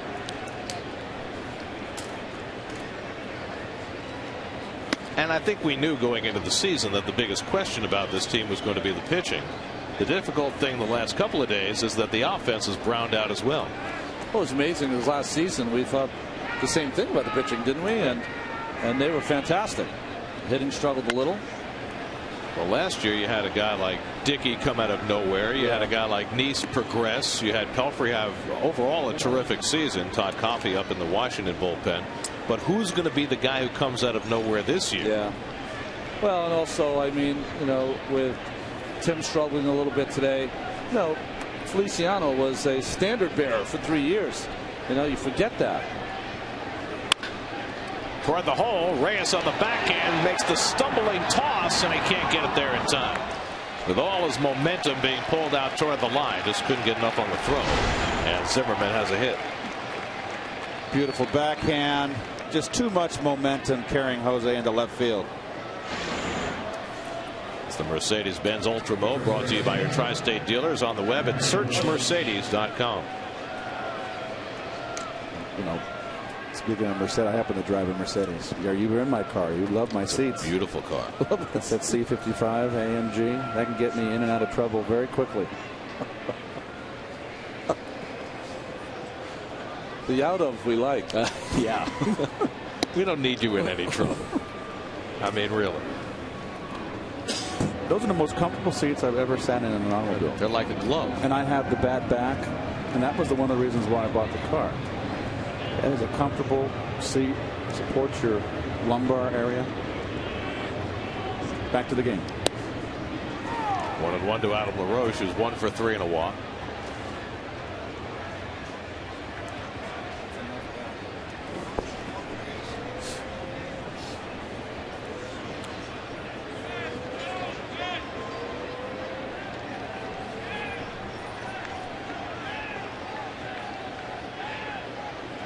Oh boy, tied him up inside. Boy, Adam LaRoche, when I watch him play, sometimes I feel like he just picks a pitch and he's going to let it fly wherever it is. And when he makes contact, he's got about as much power as you want to see out of a left-handed hitter. 25 home runs last year.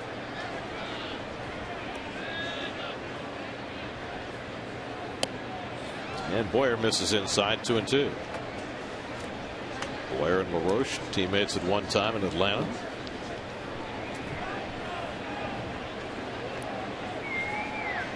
Mets have used 5 pitchers today. The only one who's fared particularly well was DJ Carrasco, who gave the Mets 2 hitless innings. Slowly hit. Emis comes in and gets the force at second on a low throw. So Zimmerman a race for the first out. Let's check in with the studio. Gary Apple is there to tell us what's coming up tonight on Geico Sports Night. Gary, thanks so much. Going to have the latest on Amari Stoudemire and his injury situation for the Knicks, and Tiger making a bit of noise at the Masters. It's all coming when we see it tonight, guys. We're going to find out how Gary ties his tie. Yeah, big league. It's big league, Gary Apple. Got that perfect knot every time with a good dimple right in the middle. Not the worst. It's TV, man. Still trying to figure this thing out. Gary, next time you come on, give us a clue. Very dapper. Here's Lance Nix up for the first time, and he drives one to right center field. Chasing Pregame back deep in the gap, and an Angel runs it down, catching it in the webbing. Around second was LaRoche. Reyes with a relay throw, and they double him off first base. Side retired. Tremendous running play by Pregame, and LaRoche had no chance to get back. 8-6-3 on the double play. Angel liked it.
New York Mets baseball on SNY is brought to you by IO. Get the best in HD free with IO TV.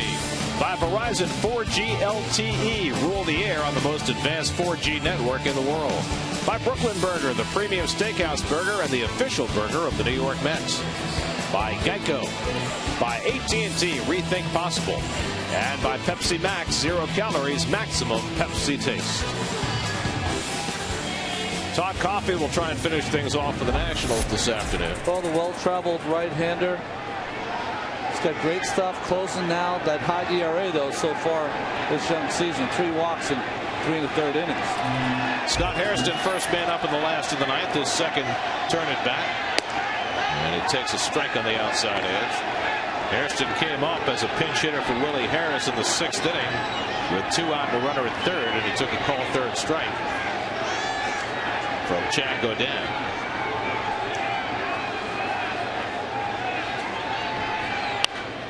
Popped up. Ryan Zimmerman in. 1 out.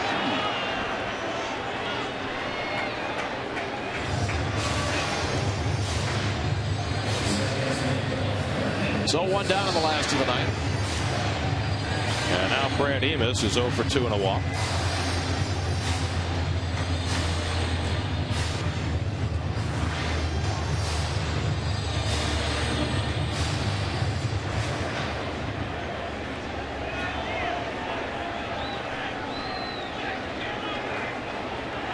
Seven Mets in a row have been retired.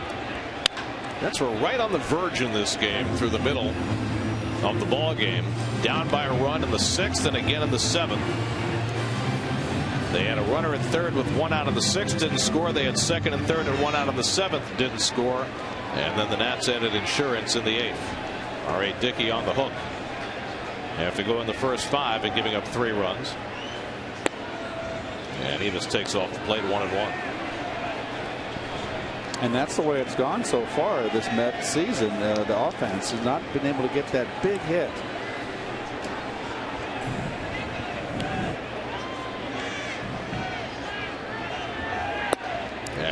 Density outside, 1-2. Tomorrow night game, Chris Capuano against Tom Gorzolani. Day game Sunday, Chris Young against Jason Marquis. And then the Rockies are in starting Monday night. Rockies are off to a fast start this year.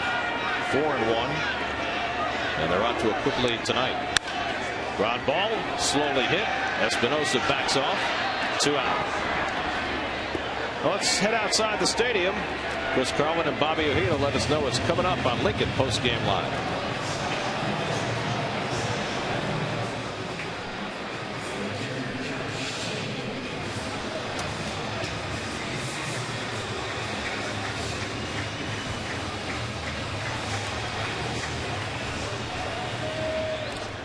All right, we'll check in with you guys, try and keep from shivering out there. How about the boys in ties this year? Very dapper. They know how to work on those knots. Mets down to their final out. Josh Tolley takes ball 1.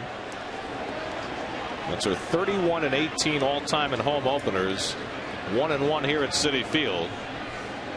But 1 out away from their third straight loss.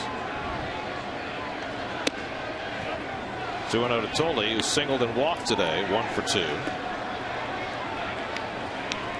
If he can keep it going, Daniel Murphy has come out on deck to be a pinch hitter.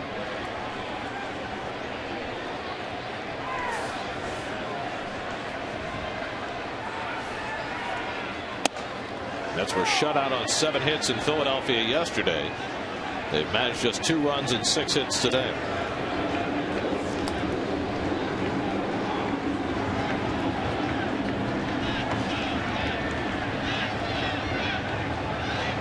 Now the 2-1, and Tolley hits one the other way, and he's got his second hit of the game.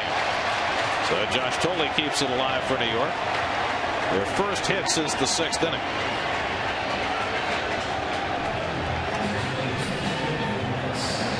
So Tolley's been aboard 3 times with 2 hits and a walk, and now Daniel Murphy will try and extend it.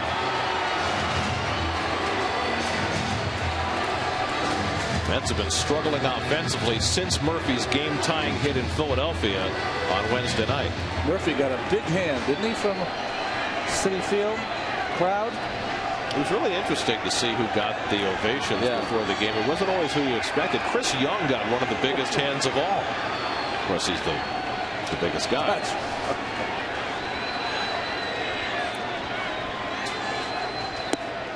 Taken inside, ball 1. Mentioned the Rockies off to a fast start. Jason Giambia, first inning home run tonight. They're up 3-0 in Pittsburgh. Tulowitzki, after a slow start, has 3 home runs.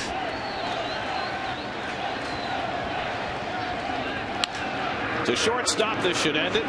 Desmond will go to first base, and the ball game is over.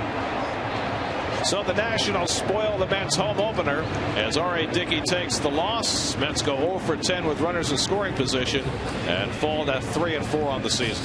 Well, they've been very critical of the Nationals bullpen, but they were the equal tonight for the Mets. Slayton striking out Davis with Beltran on third with 1 out. Then Tyler Clippard in the next inning, able with runners on second and third to get Reyes and Pagan, striking out Reyes. And the Mets pitching 9 base on ball. So the Nationals win it 6-2. R.A. Dickey goes 5 innings, walks 5, and that costs him. The Mets unable to come up with a timely hit as the Nationals win it 6-2. Tomorrow, 7 o'clock. Now for Keith and Ron and Kevin, I'm Gary. Let's go to the boys with Lincoln Postgame Live.